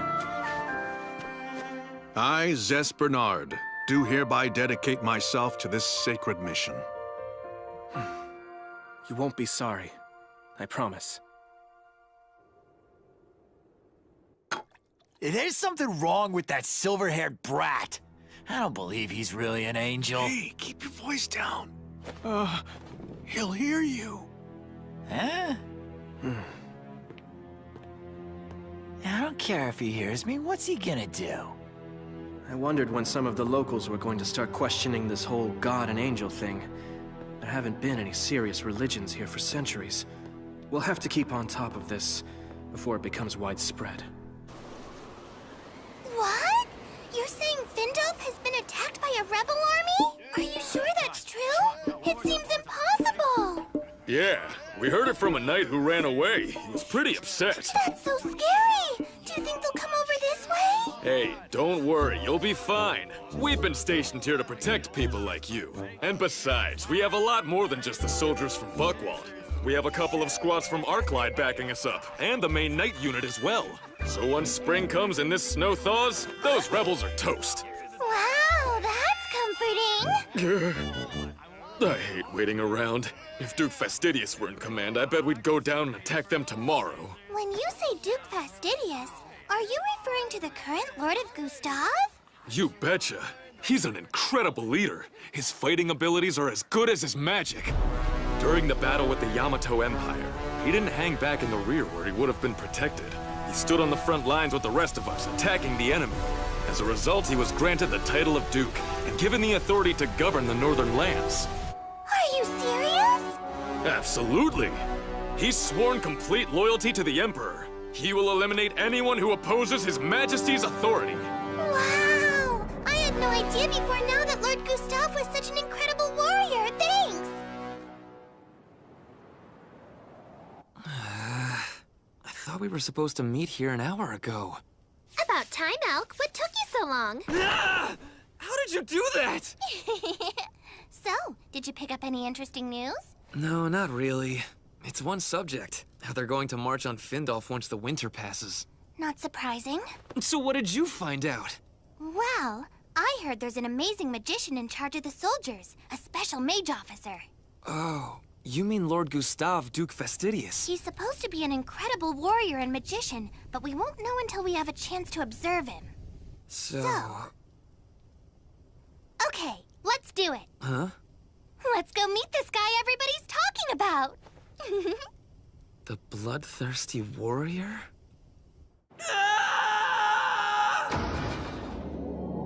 I come to you on bended knee, my Lord Gustav, humbly asking to be restored to power in the land of Findolf. You want my help after you were defeated in battle by nothing more than a band of common villagers?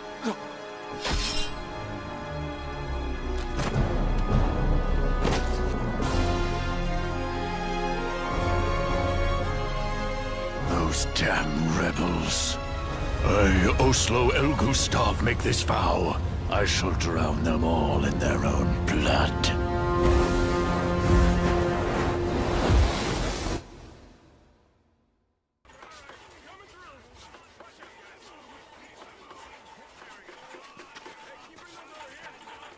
He seems to be recovering well.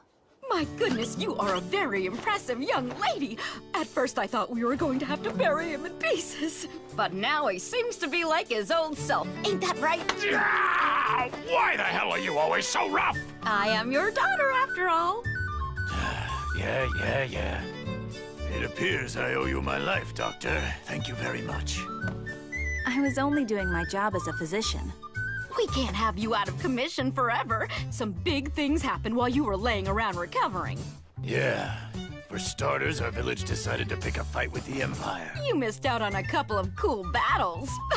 I have to heal up quick so I can be part of the next one! I appreciate your enthusiasm, but if you don't slow down and heal, I'll have to sedate you. Oh, good grief. Can't you wait one day before you mess up all my work? Sorry about that. Huh? Oh? Rue?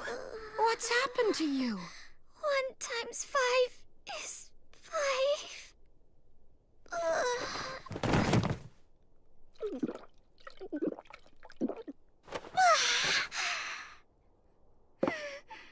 That's great! I feel like I'm alive again! Why haven't you been eating or drinking, young lady? Well, everybody has to take this multiplication test at school, so I've been trying real hard to memorize the tables thing. What's that? It's a song about multiplication. It's something that makes multiplication a whole lot easier to learn. Ooh, sounds complicated. It's all about numbers. I'm not very good at it either. Don't let it get you down, Rue. Huh? You can make a living just fine even if you don't know how to multiply. Look at us! We can barely add 2 and 2! I'm not sure you guys are a good example. My teacher said math is important if you want to be successful in business, but I just can't seem to get the hang of it. Math is important no matter what job you do. Keep at it. You'll figure it out after a while.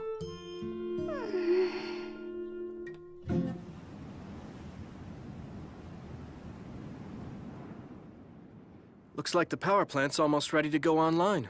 We managed to secure a large amount of coal, too. I'm storing the power it generates. I'm putting most of it in the high-capacity batteries we borrowed from our miniature nuclear reactor. It should create a lot of clean energy. We're starting the trial run tomorrow.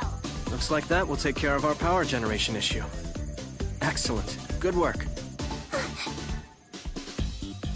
Since that job's done, I'm gonna go ahead and move on to the next project, okay? I'm counting on you. Bye-bye there, buddies! What's she referring to? The production of essential tools, like a lathe and a milling machine, for the battles coming up in the spring. I'm planning to equip some of our squads with guns. Modernizing our military? Why don't you just build an automatic manufacturing plant? Actually, I'd like to have the people of this world make their own weapons as much as possible. They need to have a personal stake in this fight. I get it. If we just hand freedom to them with no sweat and no sacrifice, it won't mean anything. Exactly. And we have other imperatives we're gonna need Ringo for. We have to quickly build ourselves an aerial defense system. What? Aerial defense? What are we protecting against? Missiles or something? Nothing that easy. This world has its own version of aerial warfare, with dragons and bolts of magic. Yesterday, I received a scary report from Shinobu. Heaven's flames, you say? That's right. It's a tactical spell that apparently has enough force to wipe out an entire city. The governor of the Northern Lands, Oslo El Gustav, used Heaven's flames in the previous war, creating literal seas of fire within the cities of the nations he was battling. Well, that's not very encouraging. It sounds like he'll do it again. He'll use his Heaven's flames to try and obliterate Dormont. That's what I'm worried about. Tsukasa! Huh? Lirul?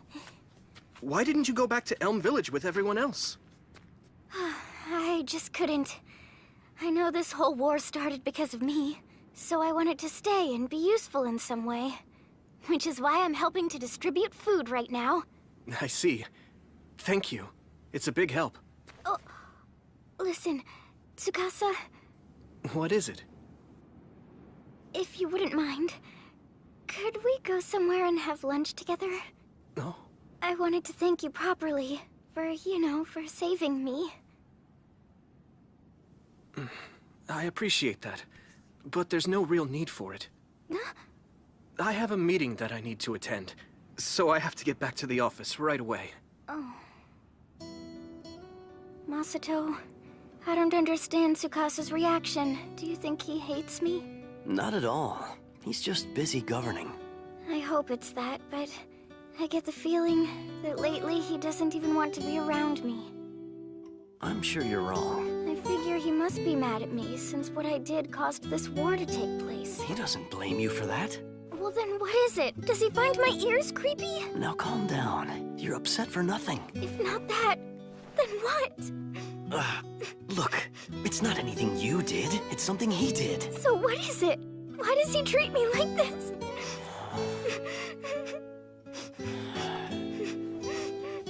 The truth is, he's having trouble facing you because he feels really guilty. Huh? When everyone in the village wanted to rush off and rescue you, he spoke up and said the better course of action was to let you go. Oh, I didn't know that. Please, don't get the wrong idea, though. He felt their pain, and it wasn't because he didn't want to save you. He was just concerned about the repercussions for the village.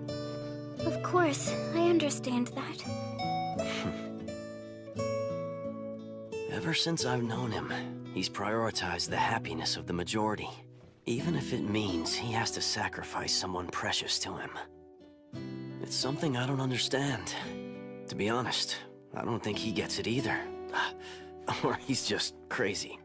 Either way, he's not gonna change overnight. Give him space and he'll be fine. I'm sorry.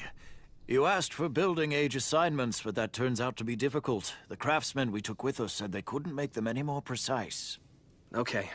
This is important information for urban improvements.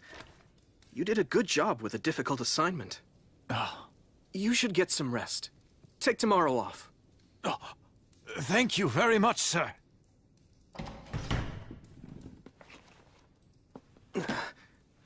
Maybe I have been pushing myself too hard. Yes, who is it? It's Liru. Tsukasa, do you have some time right now? I'm sorry, but I have a busy day tomorrow, and I'm exhausted. I was planning to get to bed early tonight.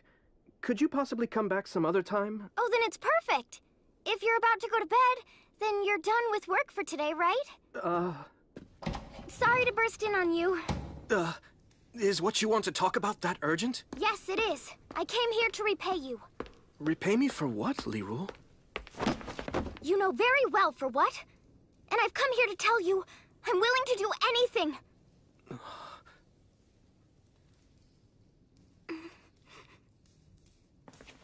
You don't owe me a single thing. The truth is, it was my suggestion we abandon you. So I was told. The fact is, I would have done the same thing myself. When I was presented with the option of sacrificing my life to save everyone else in the village, there was never a question as to what I was going to do. And even though it was for the greater good, you came to save me anyway.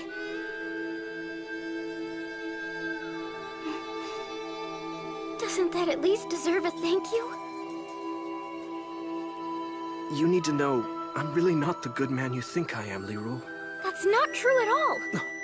The fact is, you care about everyone. You've been dedicated to improving the lives of the people in our village. You showed us how to make mayonnaise to sell. You drove off the soldiers who attacked us. When the chief of the forest threatened us, you sent your best fighter out to defeat him and protect our families. After doing all that, how can you think you're not good? I have to confess something. I killed my own father.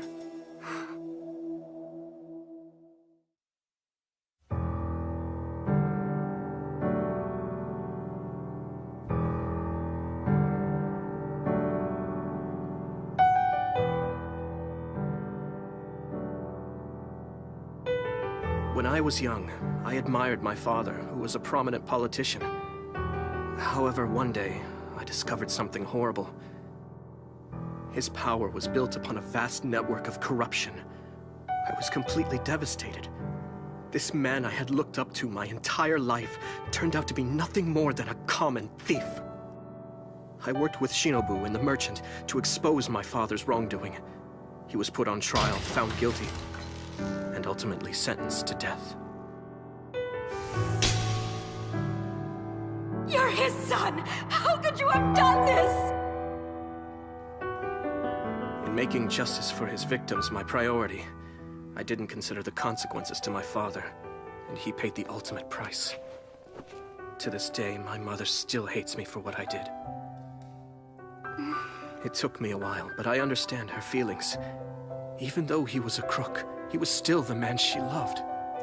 I've tried and tried, but I can't forgive my father for what he did to his victims.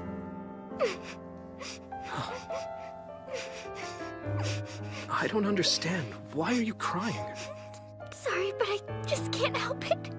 Thinking about the guilt you're carrying makes me sad.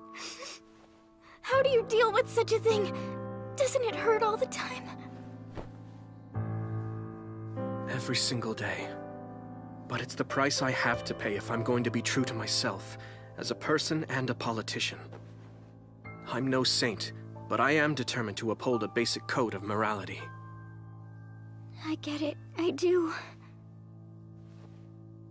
It's hard to hear, but at least you know the truth about me.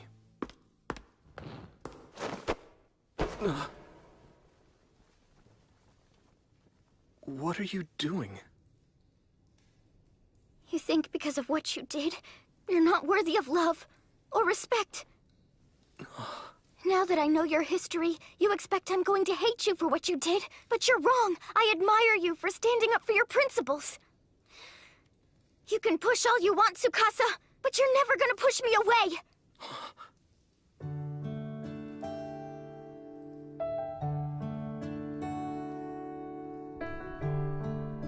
You win. I surrender. I'm so glad. In recognition of our new open friendship, I have a challenge for you.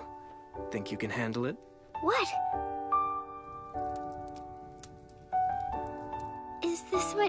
you need me to do? Just cradle you? You did say you'd do anything for me, right? I figure an hour of sleep like this is gonna be worth 3 hours of tossing and turning. You can sleep here all night. You don't have to limit yourself to just 1 hour. True, but I'm afraid that would wear your legs out. Don't be afraid to wake me up if you find they start to hurt. I will.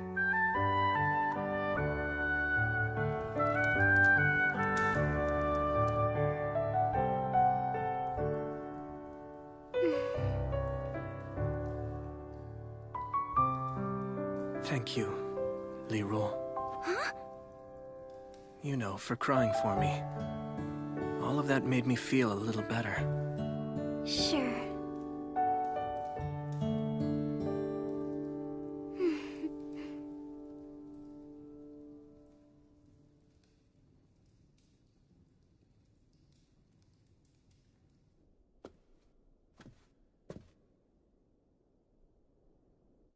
Is that you, Ringo?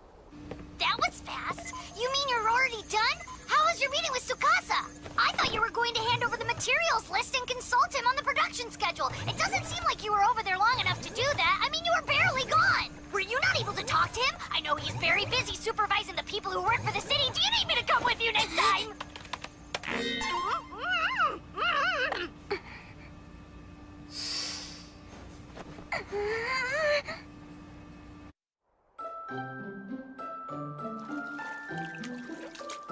One times 4 is 4. 1 times 5 is 5. 1 times 6 are... I don't understand multiplication. I'll never understand it. Promise not to look in this direction. I promise, all right. Just hurry and get washed up. Oh my. I see you brought our little god to the bath. Hey! Is everyone in town gonna be dropping by? Yeah, I posted a general invite. Would you just get in already? I'm on a schedule, little man. I don't have time to listen to all your whining. This is a surprise. Didn't expect to see you, Rue. Were you all right down there? Just trying to practice multiplication. We wouldn't even be here now if Akatsuki hadn't been so freaked out and kept dragging his feet. I have a right to some privacy! What makes you think it's okay to follow me everywhere? Don't forget, pal, you're the founder of the Seven Light Faith. And that makes you a revered religious figure. So for your protection, you have to be accompanied by a guard everywhere you go. Yeah? That doesn't explain why Kana gets to be in the same bath with me! I'm just here in case you need artificial respiration. Fat chance of that. Huh? You okay, Rue? You look kind of depressed. It's just, I can't memorize my times tables. And what do you have to know those for? Well, without them, I won't be able to pass my school test on multiplication. That makes sense. You're training to be a merchant and you have to count money. She's Masato's apprentice. She has to be sharp. I'm trying, but the numbers just get all fuzzy. No matter what I do, they fly out of my head. Watching Rue work so hard reminds me of my own training. I had no patience. I was sure it was a waste of energy. They had me repeating sword moves over and over. I was bored to death and couldn't figure out what the point was. Yeah, I know what you're saying. I had to do my magic tricks endlessly until I got him down. And since I was only perfecting the technique, it was no fun at all. It was the same for me. I spent most of my school years memorizing books on anatomy and medicine. So how did all of you manage to get through it? In my case, I had started learning the Ichijo style of swordsmanship when I was very young. But then something came along that inspired me. Really? What happened? I saw a samurai drama called The Much Too Unfettered Shogun, and it made me want to become someone who used her skills to help the powerless. Oh, what about you? I always knew. In elementary school, I saw a magic show and said, this is what I want to do. How do I find something to inspire me? It's really not all that hard to figure out. You just do whatever makes you happy. That's the trick. And once you know what makes you happy, you focus your efforts on achieving it. What makes me happy? Why didn't I think of that? I knew it all along! Of course! That's my inspiration! I'm going to work hard until I can perfect multiplication! All right, now you're getting into the spirit. That's great. What did you find that makes you so happy, Rue? I like money! Oh, well, that's pretty much true for everyone. Just thinking about numbers isn't all that helpful. Try picturing the money itself while you do the math. How does something like that work? I'll show you. Let's say your math problem is 5 times 5. That would mean you have 5 stacks of 5 gold coins. Wait a minute, I know the answer to that. It means I have 25 gold coins. My goodness. Wow, great job. Let's try another. How about 7 times 7? Da-da-da-da! 49 coins! Absolutely right. Now try 8 times 9. Okay, 72 coins! That's amazing! How about 24 times 365? Da-da-da! 8,760! Whoa, you did it! Yes! You're right! I did it! I finally did it! I conquered multiplication!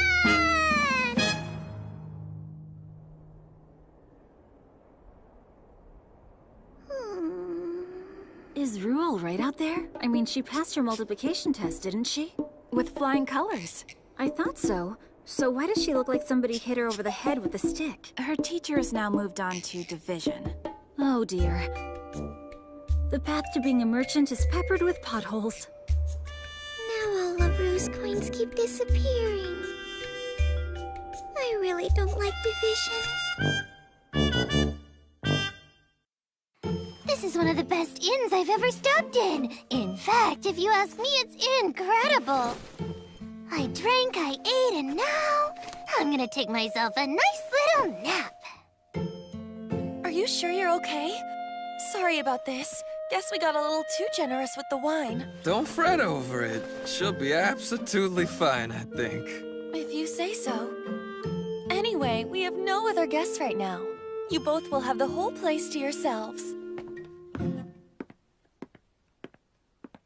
So, listen to me. Huh? I'm not trying to be rude, but you two should both leave as soon as you can. Melinda! It's time to go. Yes, ma'am.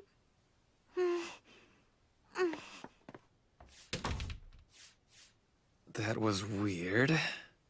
I gotta tell you, I'm stumped. I find it hard to believe there's a village that's actually this well off anywhere within the Empire. If they're comfortable with things the way they are, then I have to imagine they wouldn't support the teachings of the Seven Light Faith. We'll just have to discuss this when we're sober. Hold on a second. I think I can help you with that.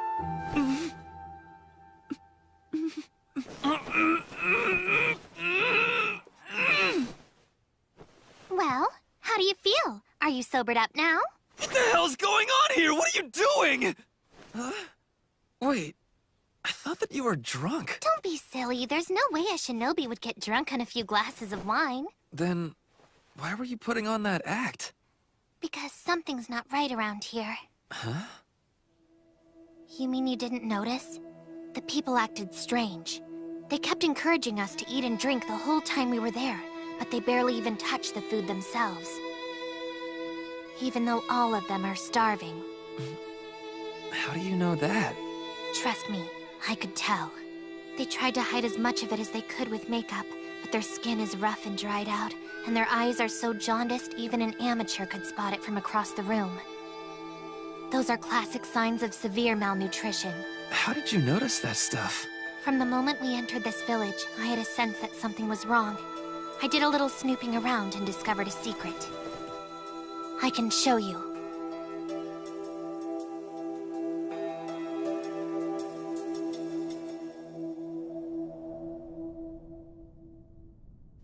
All right. Ready, Elk? Don't freak. Here's the truth behind the village. What is this? They lure travelers to their inn, fill them up on food and drink until they can't move, and then they do this. They're killing them and stealing all of their money? I don't think that's all of it. These people feel more like a den of vampires. It looks to me like they're murdering people, then draining their victims dry and eating their flesh.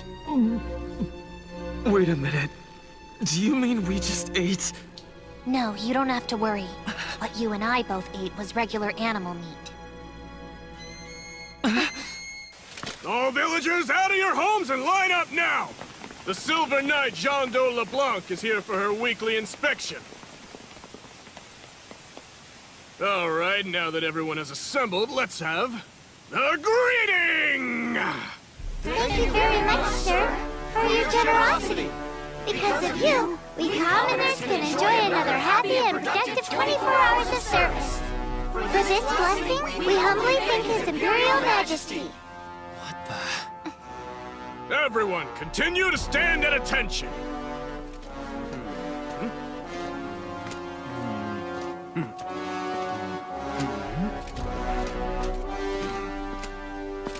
All of you have passed. Return to your homes. Stop there, mother and child. Yes? What is it? There is dirt on the arm of your daughter's blouse. As you well know, your attire must always be free of dirt and damage, maintained in a clean and beautiful condition. Anyone who lives within His Imperial Majesty's borders has to maintain these standards. Bring the child here. We shall administer the punishment. What's going on? What's the point of all this? Who knows? Sometimes, compassion is stifled by the authority someone holds over others. And they do things that no normal person would ever be able to understand. Mother! Mother! Please don't do this! A child's mistake is really the parent's mistake after all! So in this case, please punish me! You stopped smiling. As the people protected by His Imperial Majesty, you must show your gratitude to him at all times by maintaining a smile. These are the laws of Duke Gustave. Now smile! That is an order!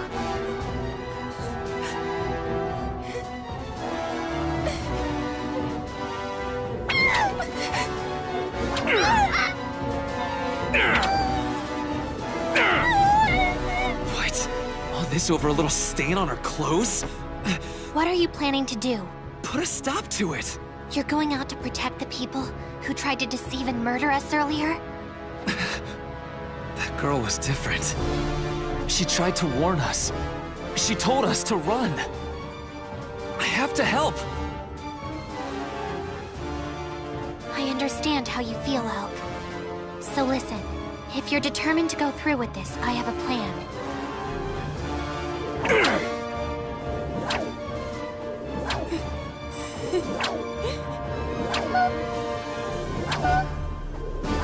Hello there! Who the hell are you? If you keep whipping her like that, she's going to die. So I'd appreciate it if you'd knock it off. That uniquely shaped weapon is a shuriken. She's a dangerous ninja. Tell me, are you from the Yamato Empire? I guess you've revealed yourself to rescue this young girl. Am I right? Yes, so would you care to make a deal with me? What do you have in mind? Obviously, surrounded by all these men of yours, I'm not likely to win a battle. However, in the process, I'll be able to take over half of them down with me. And that will include you, by the way. But instead, if you promise to immediately stop your cruel treatment of this child, I'll let you capture me without a fight. Very well. You may release the girl. Yes, ma'am. Linda! Thanks so much. Seize her at once! We're taking her with us. You're going to rescue the girl by surrendering? Right. If I'm lucky, these guys might transport me right to the enemy's doorstep. Take this. Just make sure to tell Tsukasa that I let myself be captured, okay? Be careful, Shinobu.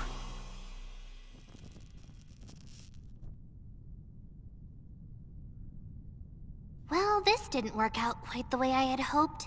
For starters, they didn't take me all the way to their lord's castle, but I should be able to gather some information from this one.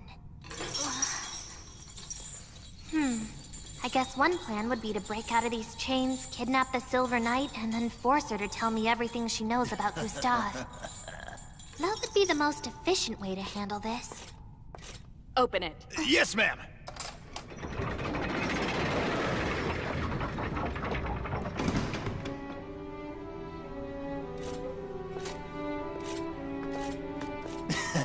I presume you're gonna torture her? Leave us. Go outside. Huh? I could do that if you wish, but don't you think it's dangerous to leave you alone with her? I can handle myself. Besides, torturing a prisoner is an entertainment. I don't need an audience.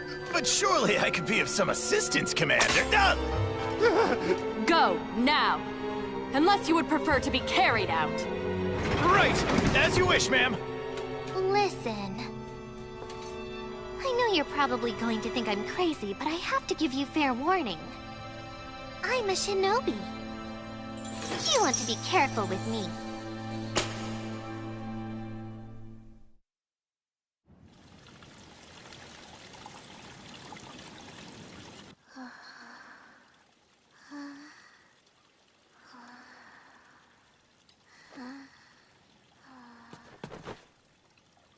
Thank you both so much for saving my daughter. I saw what you keep in the basement. You were all planning to murder us in our sleep, weren't you? And then feast on our bodies. Can you please forgive us? That's a stupid request! Why would I do that? Because we were desperate, we had no choice. Believe me, if we didn't do this, none of us would have survived. Kokonono Village was originally a small farming community. We made our living growing wheat and selling it at open markets. However, when Gustav became our lord, the first thing he did was issue a beautification decree. The end result was, we had to ensure that the people in the streets were maintained in spotless condition at all times, day and night. And of course, all the expenses for that mandate came out of our own pockets. We couldn't get muddy, so we could no longer work the fields, and we had no way to make a living. Eventually, the village was completely penniless. We spent every day fighting against starvation. We ate everything we could possibly eat. And when there was finally nothing left, we did what we had to do in order to survive. Even though we were poor, as long as we were together and had a little bit of food on the table, we could tell ourselves that we were happy. But now I have to face the truth. There's no way around it. I've done despicable acts in the name of survival. There's no way I'll ever be happy again. I'm afraid what you've done can never be forgiven. But you didn't cause this. I want to thank you for saving that young girl earlier today. It was a very brave act. Excuse me, what exactly is going on here? My name is, in fact, Jean de LeBlanc. I'm an Imperial Silver Knight in service to Count Bloomheart, and a member of the Azure Brigade. We're concerned about the future of this region. Its leader is suspect. If you have come from the Yamato Empire to infiltrate this particular region, then you and the Azure Brigade share a common enemy in Duke Fastidius, also known as Oslo el Gustave. They say the enemy of my enemy is my friend. Are you willing to join us? Be part of the resistance and overthrow the Duke? Oh, just look at it. What a beautiful and radiant form. This golden statue will be a lasting tribute from the people he rules to His Majesty's glory. Yes, sir. It will be placed at the center of the Grand Fountain in the central plaza of the Imperial capital, where everyone can admire it. Excellent. Now, let us make 4 more of these and place 1 in each of the regions bordering the Imperial territory. You may start procuring the gold at once. Oh. Sir, if I may offer my humble opinion, producing just one of these golden statues has placed a very heavy burden upon the residents of your domain. I've heard that it's not uncommon for them to eat the flesh of passing travelers or their own relatives to stave off starvation. If we were to try and create 4 more statues while they're in that state, then... Some people would perish. Is that your concern? Well, yes, sir. That would be acceptable. Knights prove their loyalty to His Majesty by taking up arms on his behalf. Similarly, among the upper class, the nobles prove their loyalty through proper governance of the lands they oversee. So then you may ask, how is it possible for low-born peasants to prove their loyalty? There can be but one answer. Only through dying for His Majesty. Hopefully this is now clear to you, Oscar. To other business. Have we finally managed to suppress the rebellion that occurred in Findolf? Sir, once winter has concluded and the path for our army opens up, 100,000 troops are ready to descend upon the town and its inhabitants. When winter's concluded, is that right? You're telling me Buckwald and Arclight haven't begun to advance yet? Well, no. I can't believe what I'm hearing. You're telling me we have allowed those pests to trample over His Imperial Majesty's sacred land?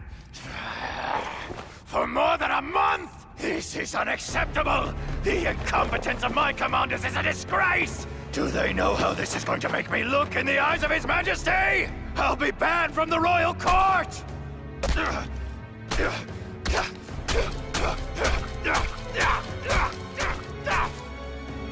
I am angry beyond reason. It is time to use Heaven's flames.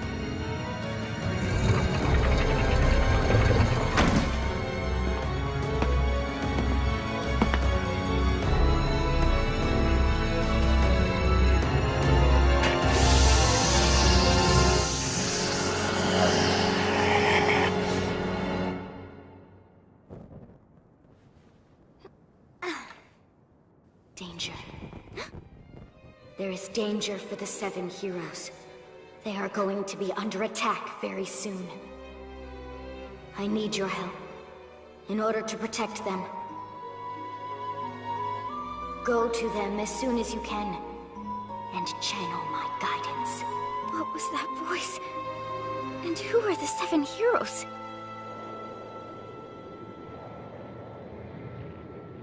It is time to destroy the pests devouring the lands of Freyagard. They shall all feel the heat of the rage burning inside me!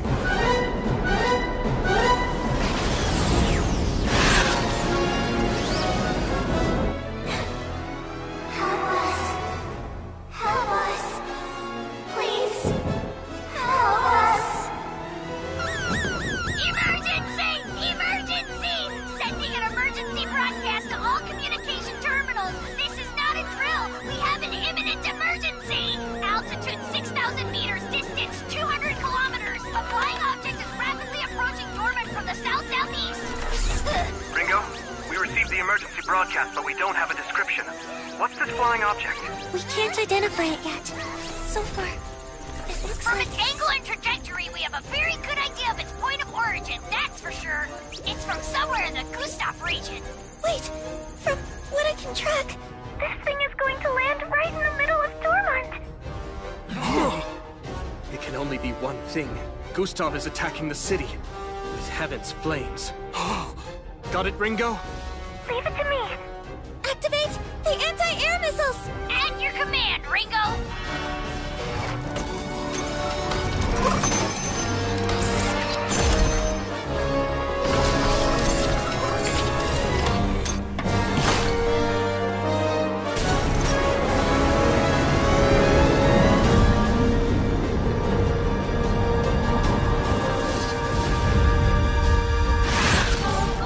I regret to report the mission was a complete failure! But why? I can't be sure, but I suspect it's protected by some kind of magic. If that turns out to be true, it'll be very difficult to destroy! Ringo, were there any changes to the object's flight path and predicted landing point after you intercepted it? Hold on. I'm calculating now. It's been diverted to a residential neighborhood in the southeastern block. Here's what you need to do. Keep firing missiles so we can deflect it even further from populated areas. The more, the better. Okay then, I'll do that. But do you really think this will work? I've spent the last month researching, and I've uncovered a lot about the Heaven's Flames weapon. I suspect this device is closer to a flamethrower than an explosive.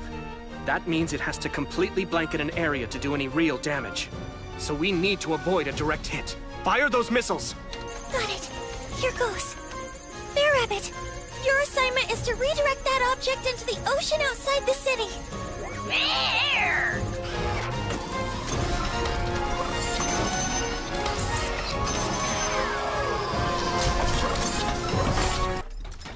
What did you say?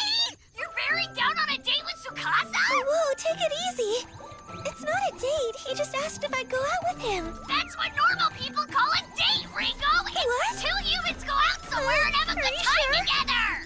But, truth is, I've never been on a date in my whole life. I don't have any idea what I'm supposed to do. I mean, what if he thinks I'm boring? That would be horrible.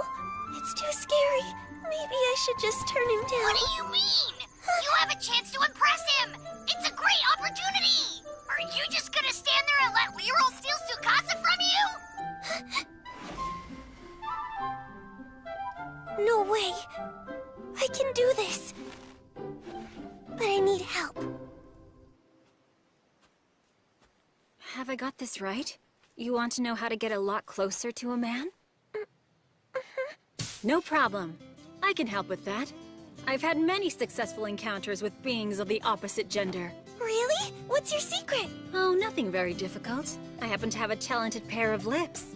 You know how to use them to hold on to a man? I've had about a 70% success rate at resuscitation. Huh? Of course, there's not much that can be done when the wounds are too severe. In that case, you just have to hold their hands while they fight to survive. If they make it, a deep bond forms between warriors, no matter which side they're on. I guess you could call it mutual respect, from one soldier to another. Do you know a way to get closer, without fighting for your life each time, with less blood? Well, you could try getting in the ring and sparring around with them. If you do that, the most effective thing to aim for is their groin. I recommend grabbing them by the testicles. What? The secret is to get a good grip on the family jewels. At that point, even the toughest guy will be completely incapacitated. See? Well, thank you. I'll keep your advice in mind. Don't let them overpower you, Ringo! You want respect? Remember what I said! When they've got you on the ropes, go for the balls! You want to know how to start a relationship with a man? Uh-huh. Here's what worked for me. When you finally meet a person you like, go see some beautiful scenery together, share some delicious food, and use the time to get to know each other. And after a while, once the two of you have grown close to one another, that's when you let them have it with a chloroform. What?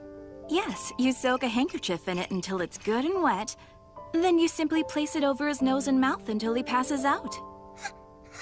After that, you take him somewhere out of public view where you can strip off his pants and underwear. After that, it's easy. You just practice what you learned about in sex ed class.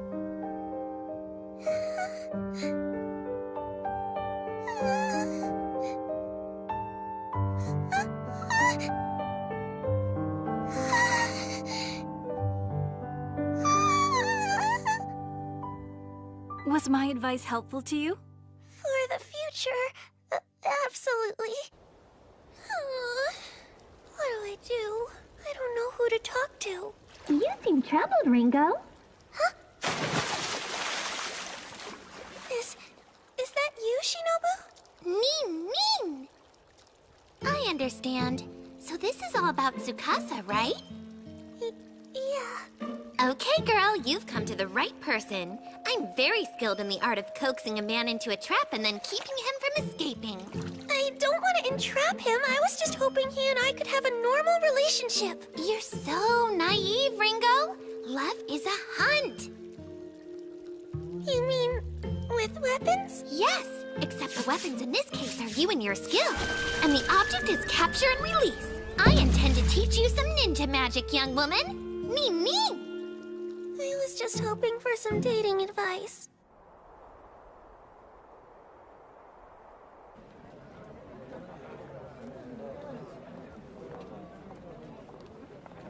First thing you need to remember.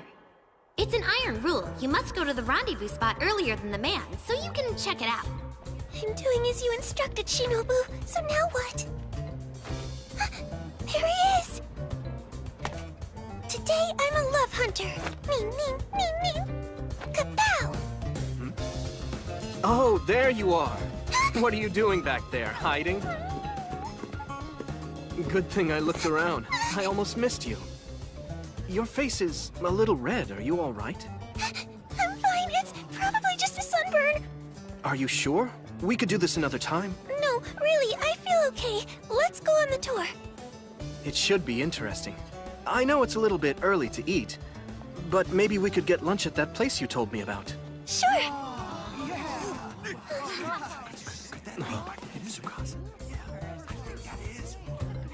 It's gonna be hard to tour if we're recognized everywhere. So, what should we do? Wait a minute.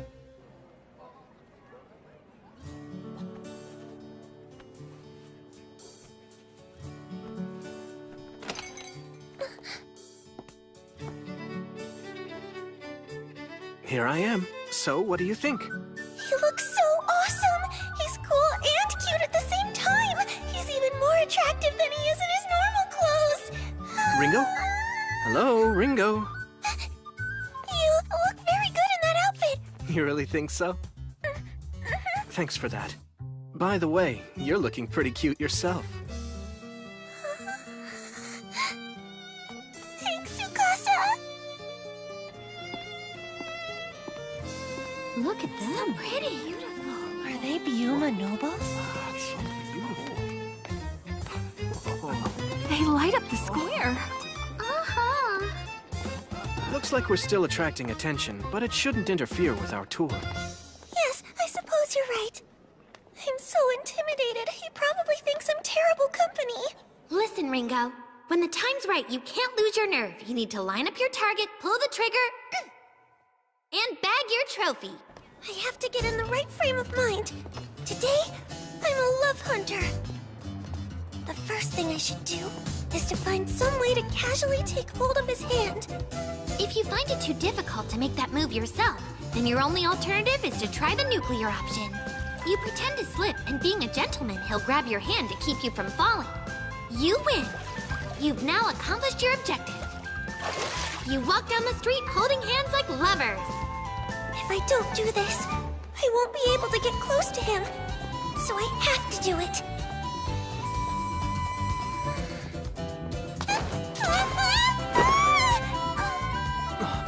Are you all right? What happened? It's okay. I must have just slipped. I see. These streets are bumpy. But don't worry, we're here. What? This is it, right? The place you were telling me about the other day? Yes, it is. What a lucky break. Minor setback. It'll be fine. I tried my best. I can still recover and make this work. Step 2! This is what I call the indirect kiss event. First, you pick out a restaurant where you're sitting at a counter right next to each other. Make sure you're on Tsukasa's dominant side, where he would place his drink. This is very important for the move that happens next. You casually place your drink cups very close to each other so he can't tell which is which. And when you grab his cup and place your lips on it, it's an indirect kiss! That's an idea I would never have come up with, but I understand what Shinobu's getting at, so I'm gonna try it. All I have to do is get his cup before he notices. Huh? Wait. He grabbed my cup! We're just swapping spots! Are you trying to tell me something? Ringo! What's happening? Did something go down the wrong way? Can you breathe? Talk to me, please!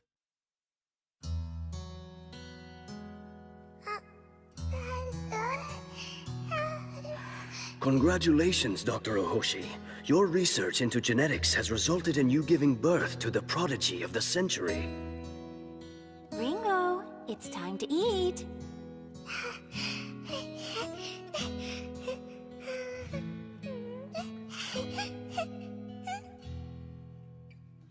Ringo Ohoshi is the youngest person in history to have received this award. Her contributions to science and technology are almost beyond measure. Ringo, I am so very proud to have you as my daughter.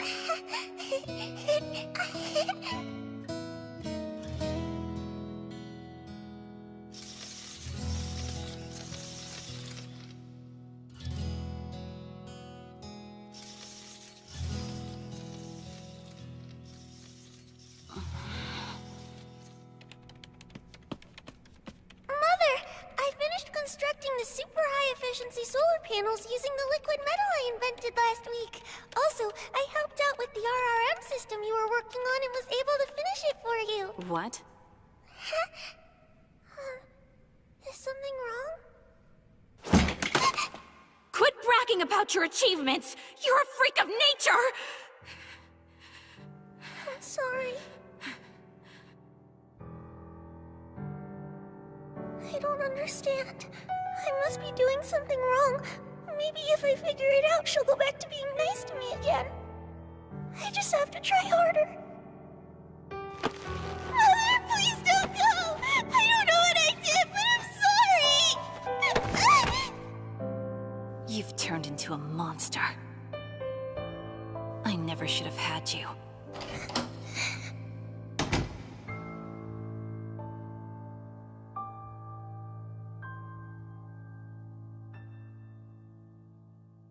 I have no friends or family. Why am I even alive? Excuse me. You're Ringo Ohoshi, right? I heard you were really good at fixing things. I don't want to bother you, but I wonder if I could ask a favor? This watch is broken. Even when it's fully wound up, the hands won't move. I was hoping you could look at it for me. Huh? Why did you come to me? Because it's easy for you, right? I hate to ask, but it's something very precious that my father gave me.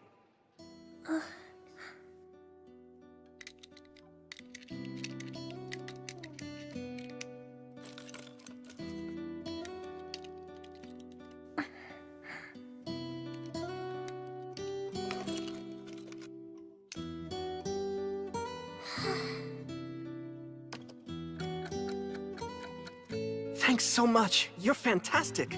If it's not too much trouble, I was hoping I could ask you to fix this as well.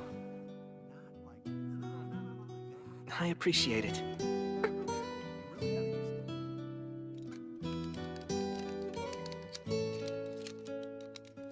I don't get it.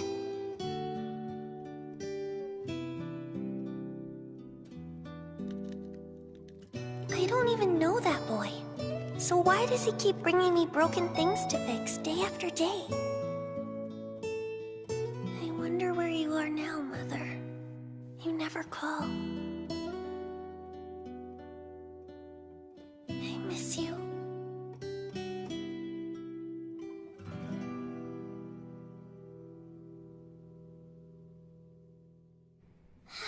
Well, Mr. Computer, I'm sure you don't want to be put out to pasture just yet.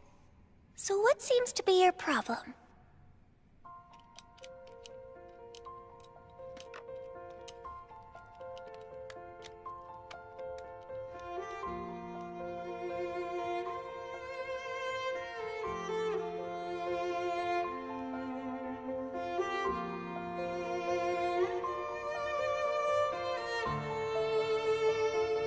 I see what's going on. The material they used for the frame is affecting the sound quality. Repairing the circuit inside won't resolve the issue. I need to replace these components so they're more compatible. Phooey, those parts are out of production. I guess I'll just have to make them myself.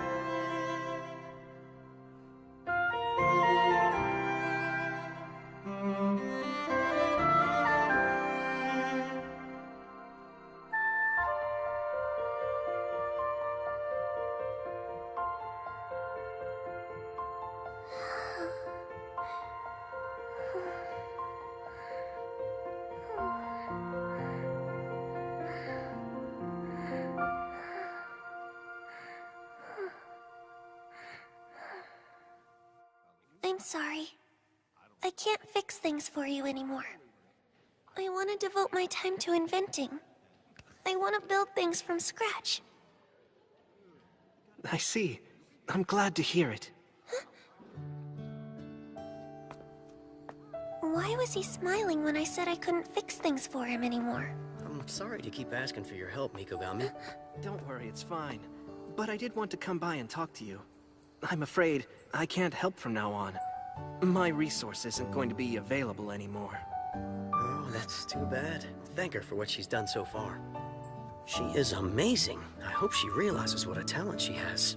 I think she does now. Wait a minute. He was bringing me all that work just so I would realize my potential as an inventor?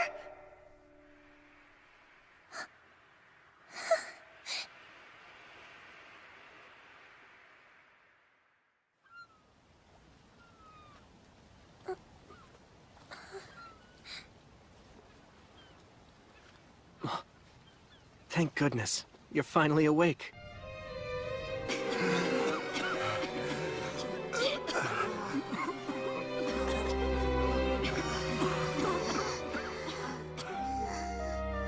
This looks like some kind of epidemic. It's a bacterial infection, and it can easily lead to death. Kane says it's something she calls septicemia. Please, Doctor, do something for my daughter. I'm sorry, we've completely run out of the miracle water. That can't be. Miracle water?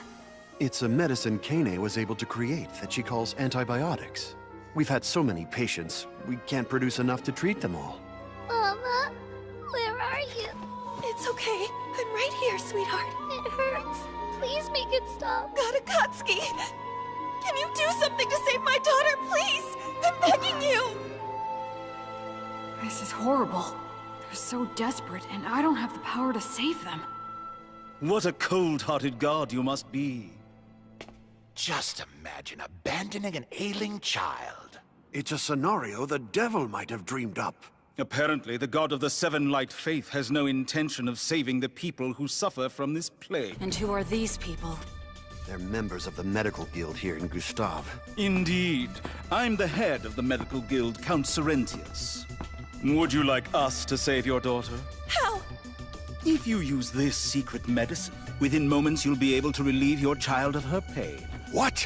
You know that won't cure her. It's dangerous. Wait, I'll try anything. Whatever it takes to save my child. That's impossible.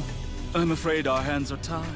The use of our secret opium medicine has been strictly forbidden by the angel Kane, on direct orders of the Seven Light Faith. That's so cruel. Don't blame us. We're victims as well. Blame the Seven Light Faith, which leaves the ill to suffer. You bastards.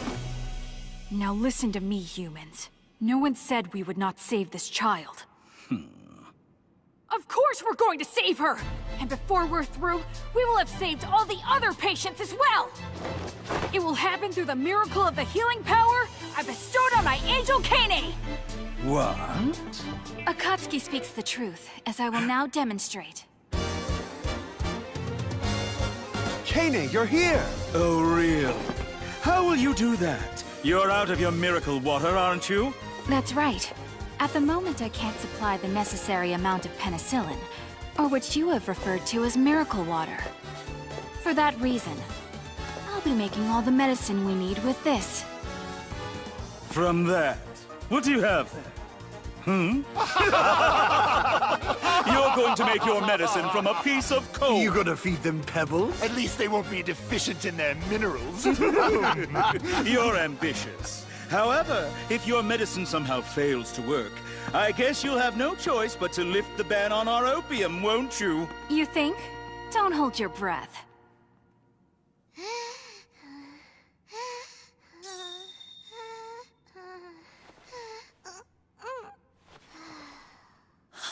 I think you've cured her. Thank you.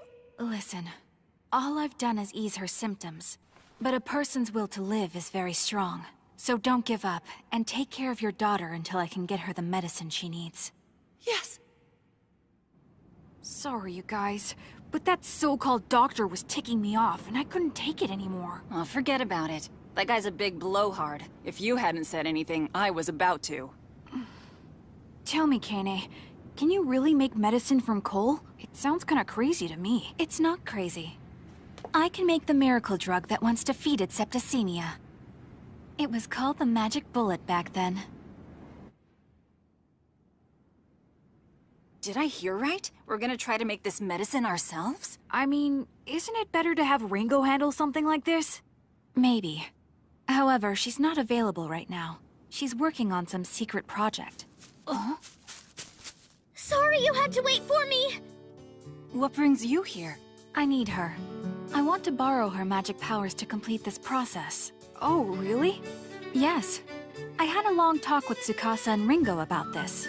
We think that magic in this world is a technology that acts upon substances at an atomic level. So controlling the chemical reactions of substances, or manufacturing medicines in this case, should be possible. If my magic can help, then I'm all for it. Well then, I think we should get started. First, we have to steam the coal, which is necessary to separate out the coke and the coal tar. Right.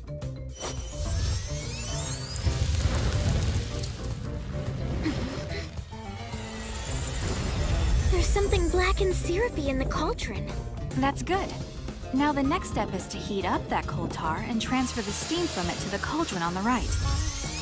Like this? Well done. That liquid is called benzene. It's pretty. If you breathe in too much of it, you'll die, so please be careful. Aren't we making medicine? Do you really think this is gonna work? Truthfully, I have no idea. Next, we're going to use this. It's sulfuric acid. It'll burn through your skin if you touch it, so be very careful. If that's true, you should handle it! Next, we pour in this container of ammonia water. That stuff's awful. It smells just like pee. Yes. And the reason for that is because it's like incredibly condensed pee. Wait, this is weird. Are you sure I'm actually making medicine? Oh yes, you are.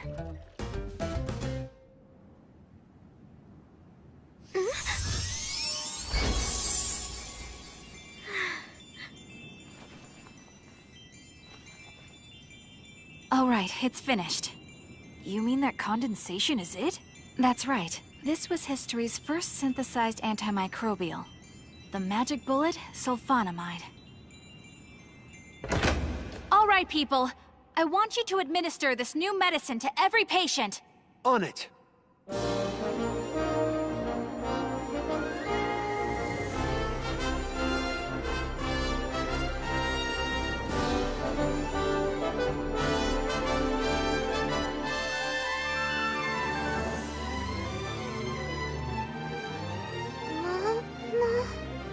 My baby! Temperature, pulse, and breathing have all stabilized. She should be fine now. Thank you, Angel. Your medicine saved my daughter. It helped, but the truth of the matter is, you saved her. Sulfonamide is only able to stop the growth of pathogens. It was Melinda's strength and vitality that were able to defeat the pathogens that were already in her system. And the source of that strength and vitality was due in no small part to your encouragement. I'd say the two of you won this battle together.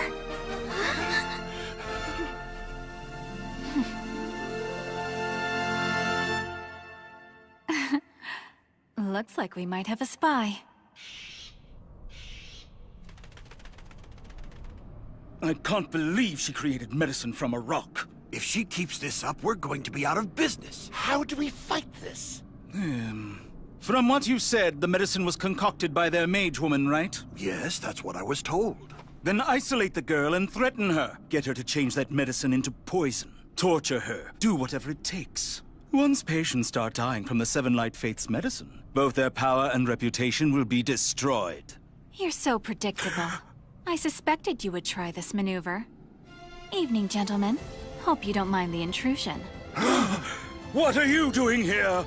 I don't understand. Why are you all so jumpy? I just came here to have a little chat. What's this? I can't move!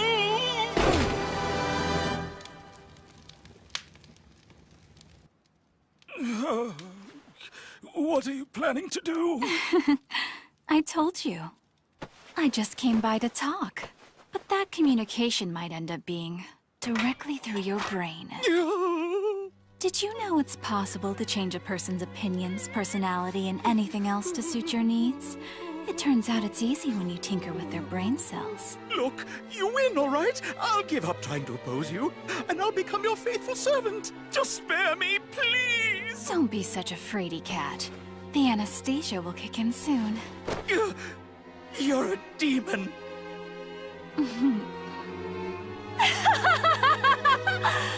Oh yes, that's right. As you're about to discover, that label suits me far better than Angel. To be honest, I despise God so much, I wish I had the power to destroy him. As a doctor, I've thought about this many times, and I keep coming to the same conclusion. If God had only created mankind with proper, healthy minds and bodies, then we would never have to suffer from diseases or wars. I find our predicament unforgivable. How could our creator be so incompetent? How could that spirit invest such dominant beings with so many flaws? Since he refuses to answer, I've decided to correct his obvious ineptitude. I will grant those weak bodies destined for death an alternative path to eternal life. I will transform weak minds that hurt others into healthy ones that support those around them. It will take time to build this utopia, but in doing so, I will eventually create a world where everyone is free of human deficiencies.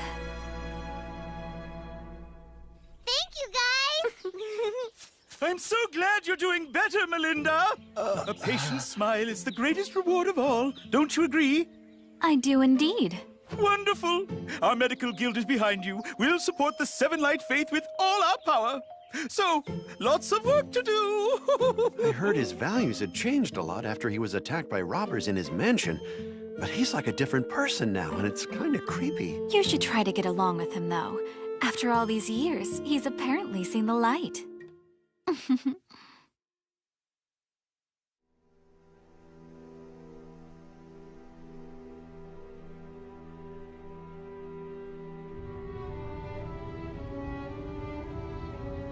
It's been a long time, Count Conrad. I'm truly grateful that you've made time in your busy schedule to see me, General Neuro, under the circumstances. Don't be such a nervous Nelly. I'm not going to punish the Azure Brigade. While I acknowledge Gustav's loyalty to His Majesty, I must say, it doesn't excuse his treatment of his subjects. Allowing the populace to starve was unacceptable. The Azure Brigade simply removed and killed a rapacious predator. That's well within the Empire's policy of survival of the fittest. You could even say it's commendable. Thank you. The Seven Light Faith is the problem. They seem determined to destroy the Empire from within.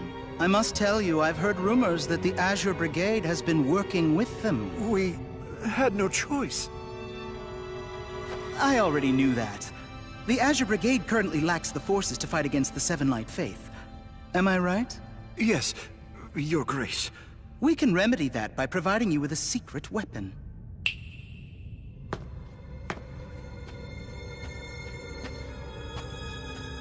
This is my adjutant, Tanganyika. Why don't you show the gentleman your power?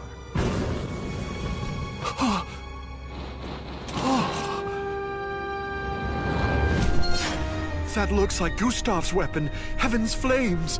Very observant. In fact, it is Heaven's Flames. He can call up that lethal weapon as easily as Gustav did?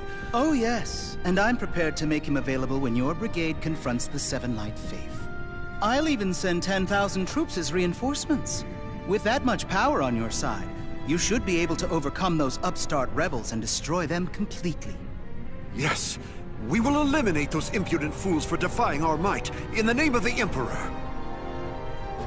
His Imperial Majesty Lindworm, to whom we pledge our allegiance, the one man who stands above all others across these lands.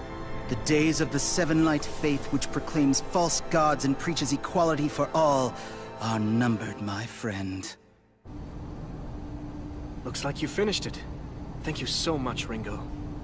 You're welcome, but I have to ask, do you really think it's a good idea to bring such a powerful weapon into this world? Before I answer, let me ask you something. What do you imagine it takes to create a nation? I'm not really sure. Nothing at all. What? Let me give you an example. Let's say some children build a secret base and then declare that base to be their own nation. At that moment, we've witnessed a nation founded by children. That's all it takes? Not quite. Of course, the nearby adults won't stand for something they consider nonsense. They'll destroy the secret base and scold the children. The nation will then collapse.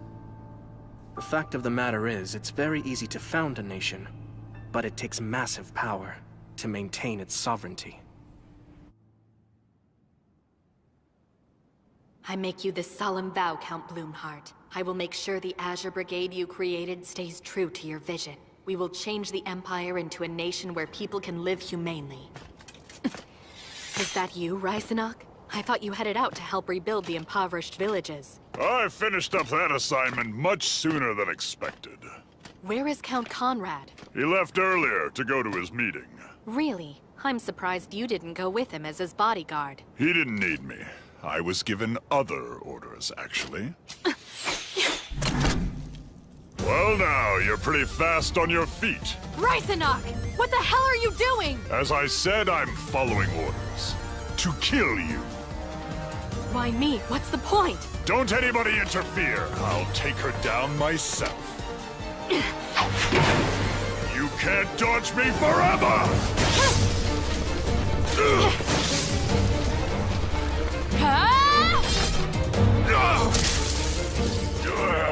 Shoot her!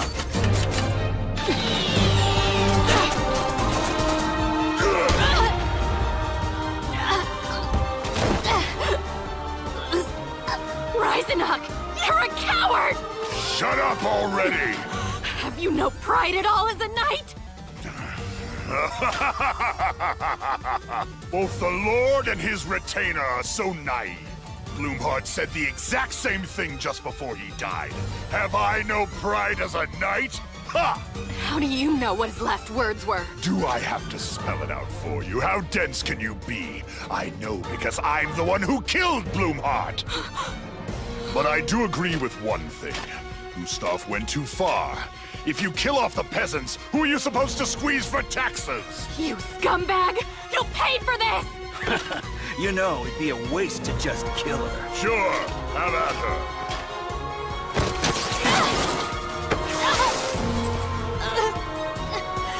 Oh, I'm looking forward to this. I can't wait to hear her screaming. Die, you bastard! What?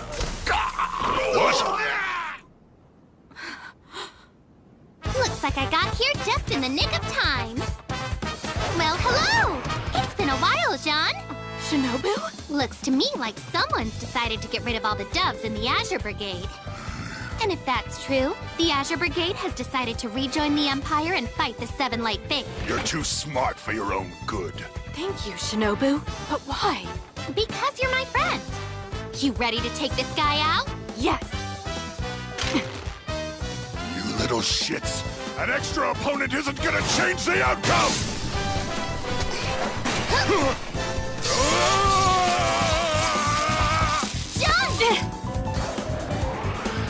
John!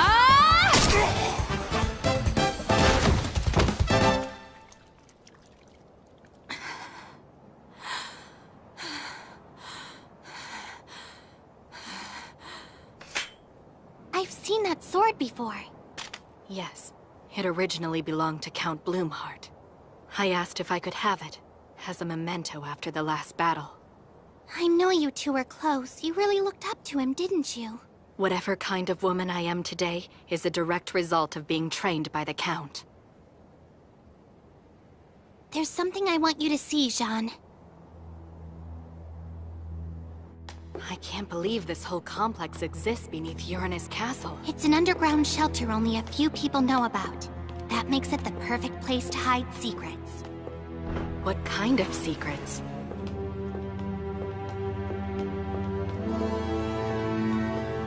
It's the golden statue.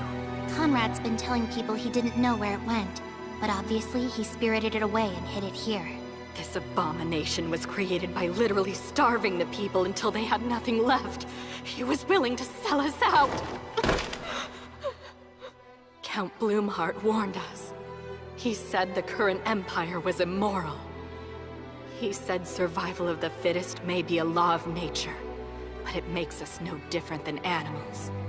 He always told me we needed to rise up and support one another as humans.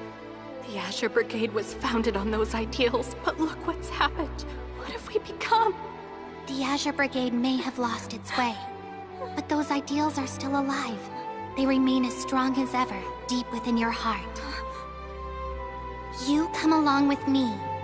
Our team has a place for you in this fight. We believe in the nobility of the individual. I see clearly now. To carry on the ideals of Count Bloomheart, and to defend the vision we shared, I'll join forces with you. Quick, hide! Monarchy Conrad. But who's that with him? Wait a minute. It can't be. Once we establish our nation, we'll need to create a treaty forbidding its use in the future. However, for that to happen, we first have to prove to our opponents that we have a destructive power that's equal to theirs. After all, if they have no reason to fear us, there would be no serious basis for negotiations. At this point, we've provided clear evidence of that power and our willingness to strike back. Hopefully this will convince them that it's useless to keep attacking us. If not...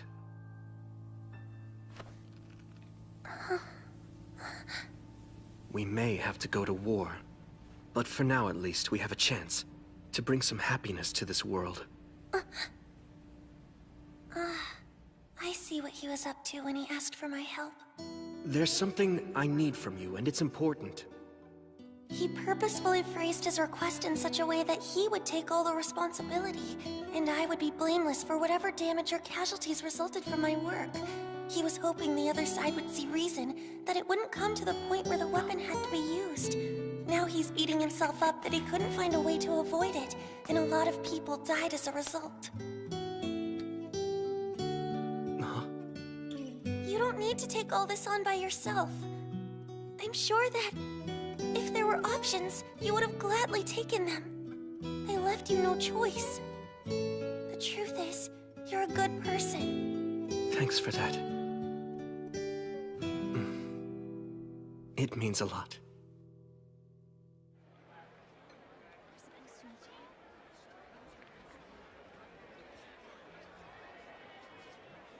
What's going on? Why have we been summoned? I don't have any idea. Nobody else does either. But the angels wanted everyone to gather here for an important announcement. This is Gatakatsuki! You have done well to answer our summons!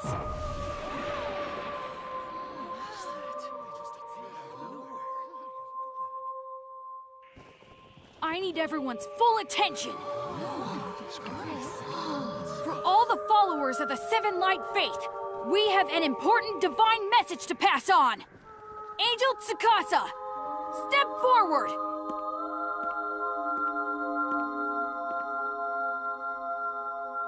As many of you know, our ally, the Azure Brigade, was attacked without warning by the Empire just a few days ago. In response, we fought back, eventually releasing God's Thunderbolt in retribution. As a result, we annihilated the enemy forces. After that, we sat down with the Azure Brigade and reached an agreement. They have surrendered their rule over the land of Gustav. As of this moment, the Seven Light Faith now holds sovereignty over 4 northern lands: Findolf, Buckwald, Arclide, and Gustav. We will protect these territories against any further aggression from the Empire. Be assured of this, however. It is not the desire of the Seven Light Faith to rule over you. Far from it. Ultimately, our goal is for you to rule over yourselves with equality for all free men and women. But to make that happen, you will need to establish one thing. A nation! A real one, not like the Freyagard Empire, where everything belongs to a single emperor and a handful of nobles maintain their status quo through force of arms.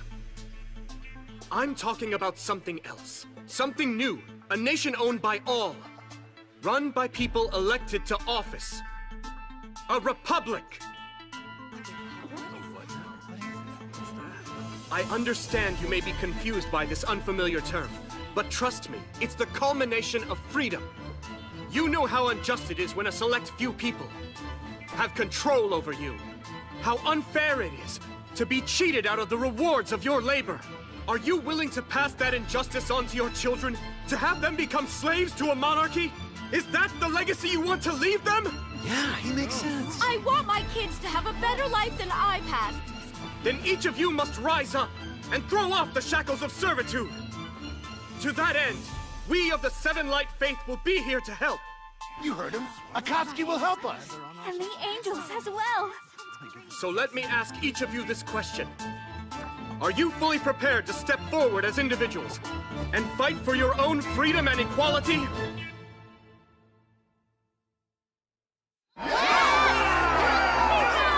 Are you take a stand this day to defend your rights and preserve your human dignity?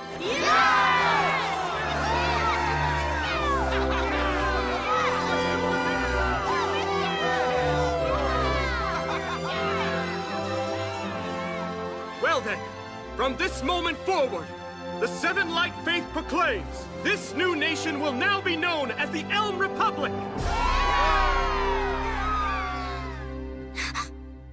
It can't be!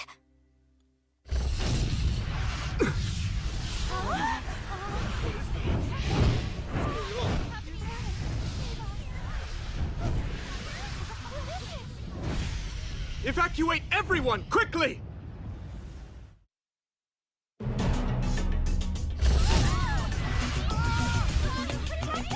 Try not to panic! Go quickly, now!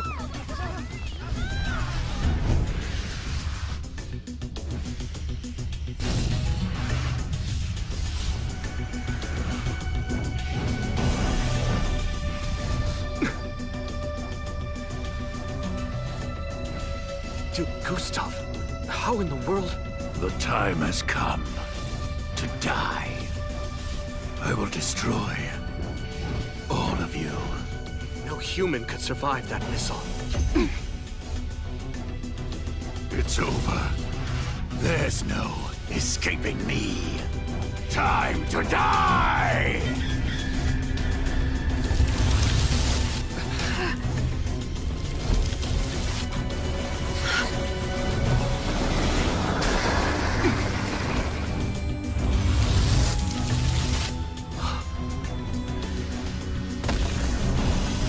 What is that thing?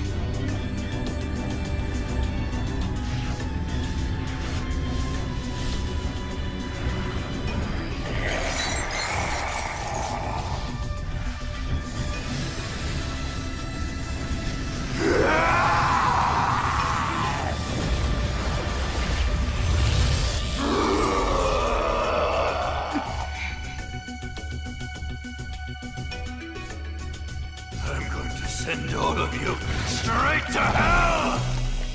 Now die! Watch it, everyone! Stay well back! Shinobu! Owie! Target that big gem on his chest! I can feel it generating a strong wave of energy. It's the source of his power, I'm sure of it. Destroy it, and he'll go down! Understood! Those who defy me shall be consumed by fire. Burn, you rebel scum!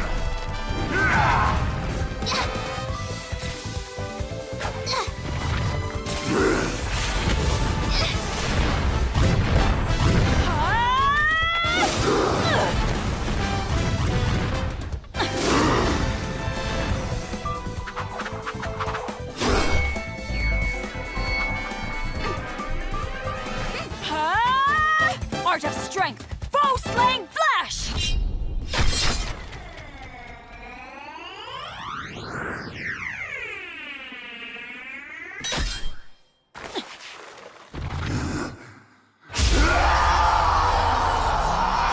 That's not good.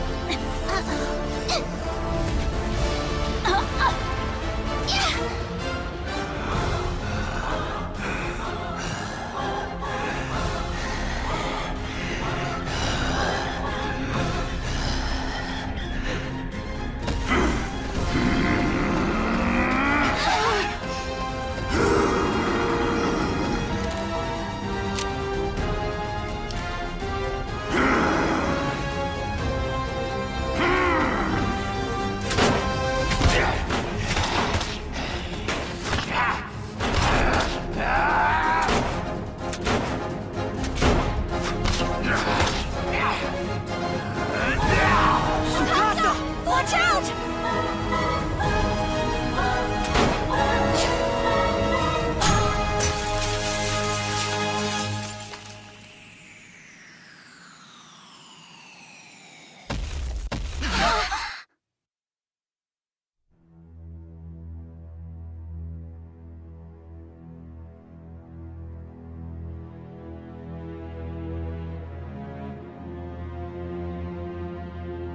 So, it's not Akatsuki. I should have known. You're the rebel leader. What do you mean? Don't try playing me for a fool. You've been calling the shots all along. You pretend to be nothing more than an acolyte, a mere servant of a false god, powerless before the acts of his faithful followers. But I see you for what you really are, a self-proclaimed champion of the so-called common man. How can you seriously preach equality for all? They can no more govern themselves than fly. They have always been doomed. Don't you remember how quickly they turned on you when you couldn't fulfill every promise? How their allegiance was so easily abandoned? Shut up! You know most of these people are no better than cattle. They aren't worth the effort you're expending to raise them up. Eventually, Rebel, you will come to understand the truth. This world exists for one man and one man alone. It's in his service that we live and die. He exists on a plane far beyond this mortal coil, and he has been chosen by the Exalted Ones to rule. Once you come to accept that, you will kneel before his Imperial Majesty and swear your undying devotion.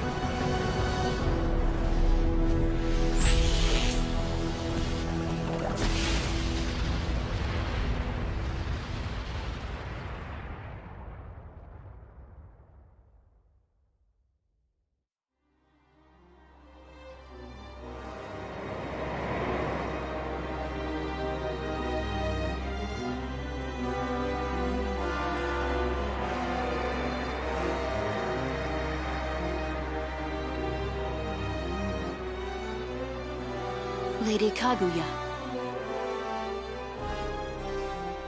I can feel a new wind blowing. Hibari. Shura. Our world is evolving.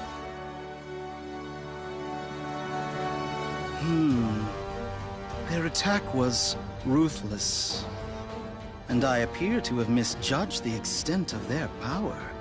Obviously, the Seven Light Faith is much more of a threat than I imagined.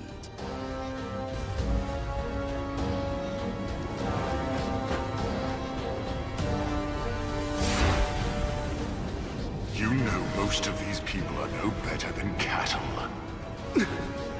They aren't worth the effort you're expending to raise them up.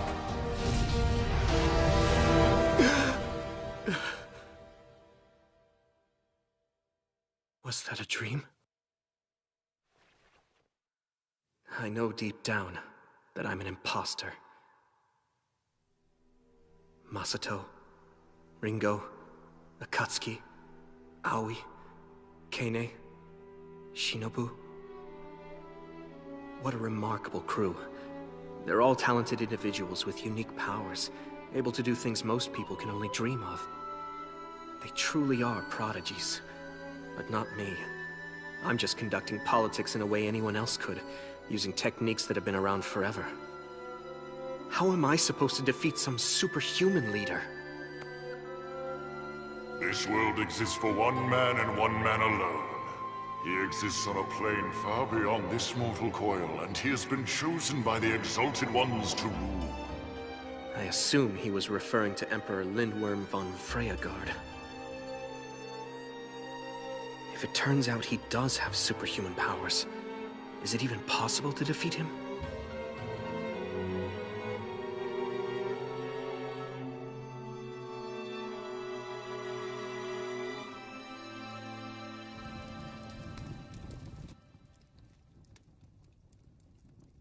Well now, would you look at that? Interesting. Makes me kinda homesick. I have to agree. What is it made of? It's not glass, but still, you can see right through it. So you know what's inside. That's very practical. Sorry I'm late. Tsukasa, you're finally here! Look at our latest breakthrough! Oh, I can't believe it. I haven't seen mayonnaise in a jar in a while. Ringo, did you do this? That's right. I had a little spare time, so I thought I'd make some. I hope everyone likes them. Check out the container. It's biodegradable. So it won't hurt the environment either. Good work, you two. Enough chit-chat. Huh? There. We're here to christen Mayor Olga's new home, and what better way to do it than by serving up mayonnaise?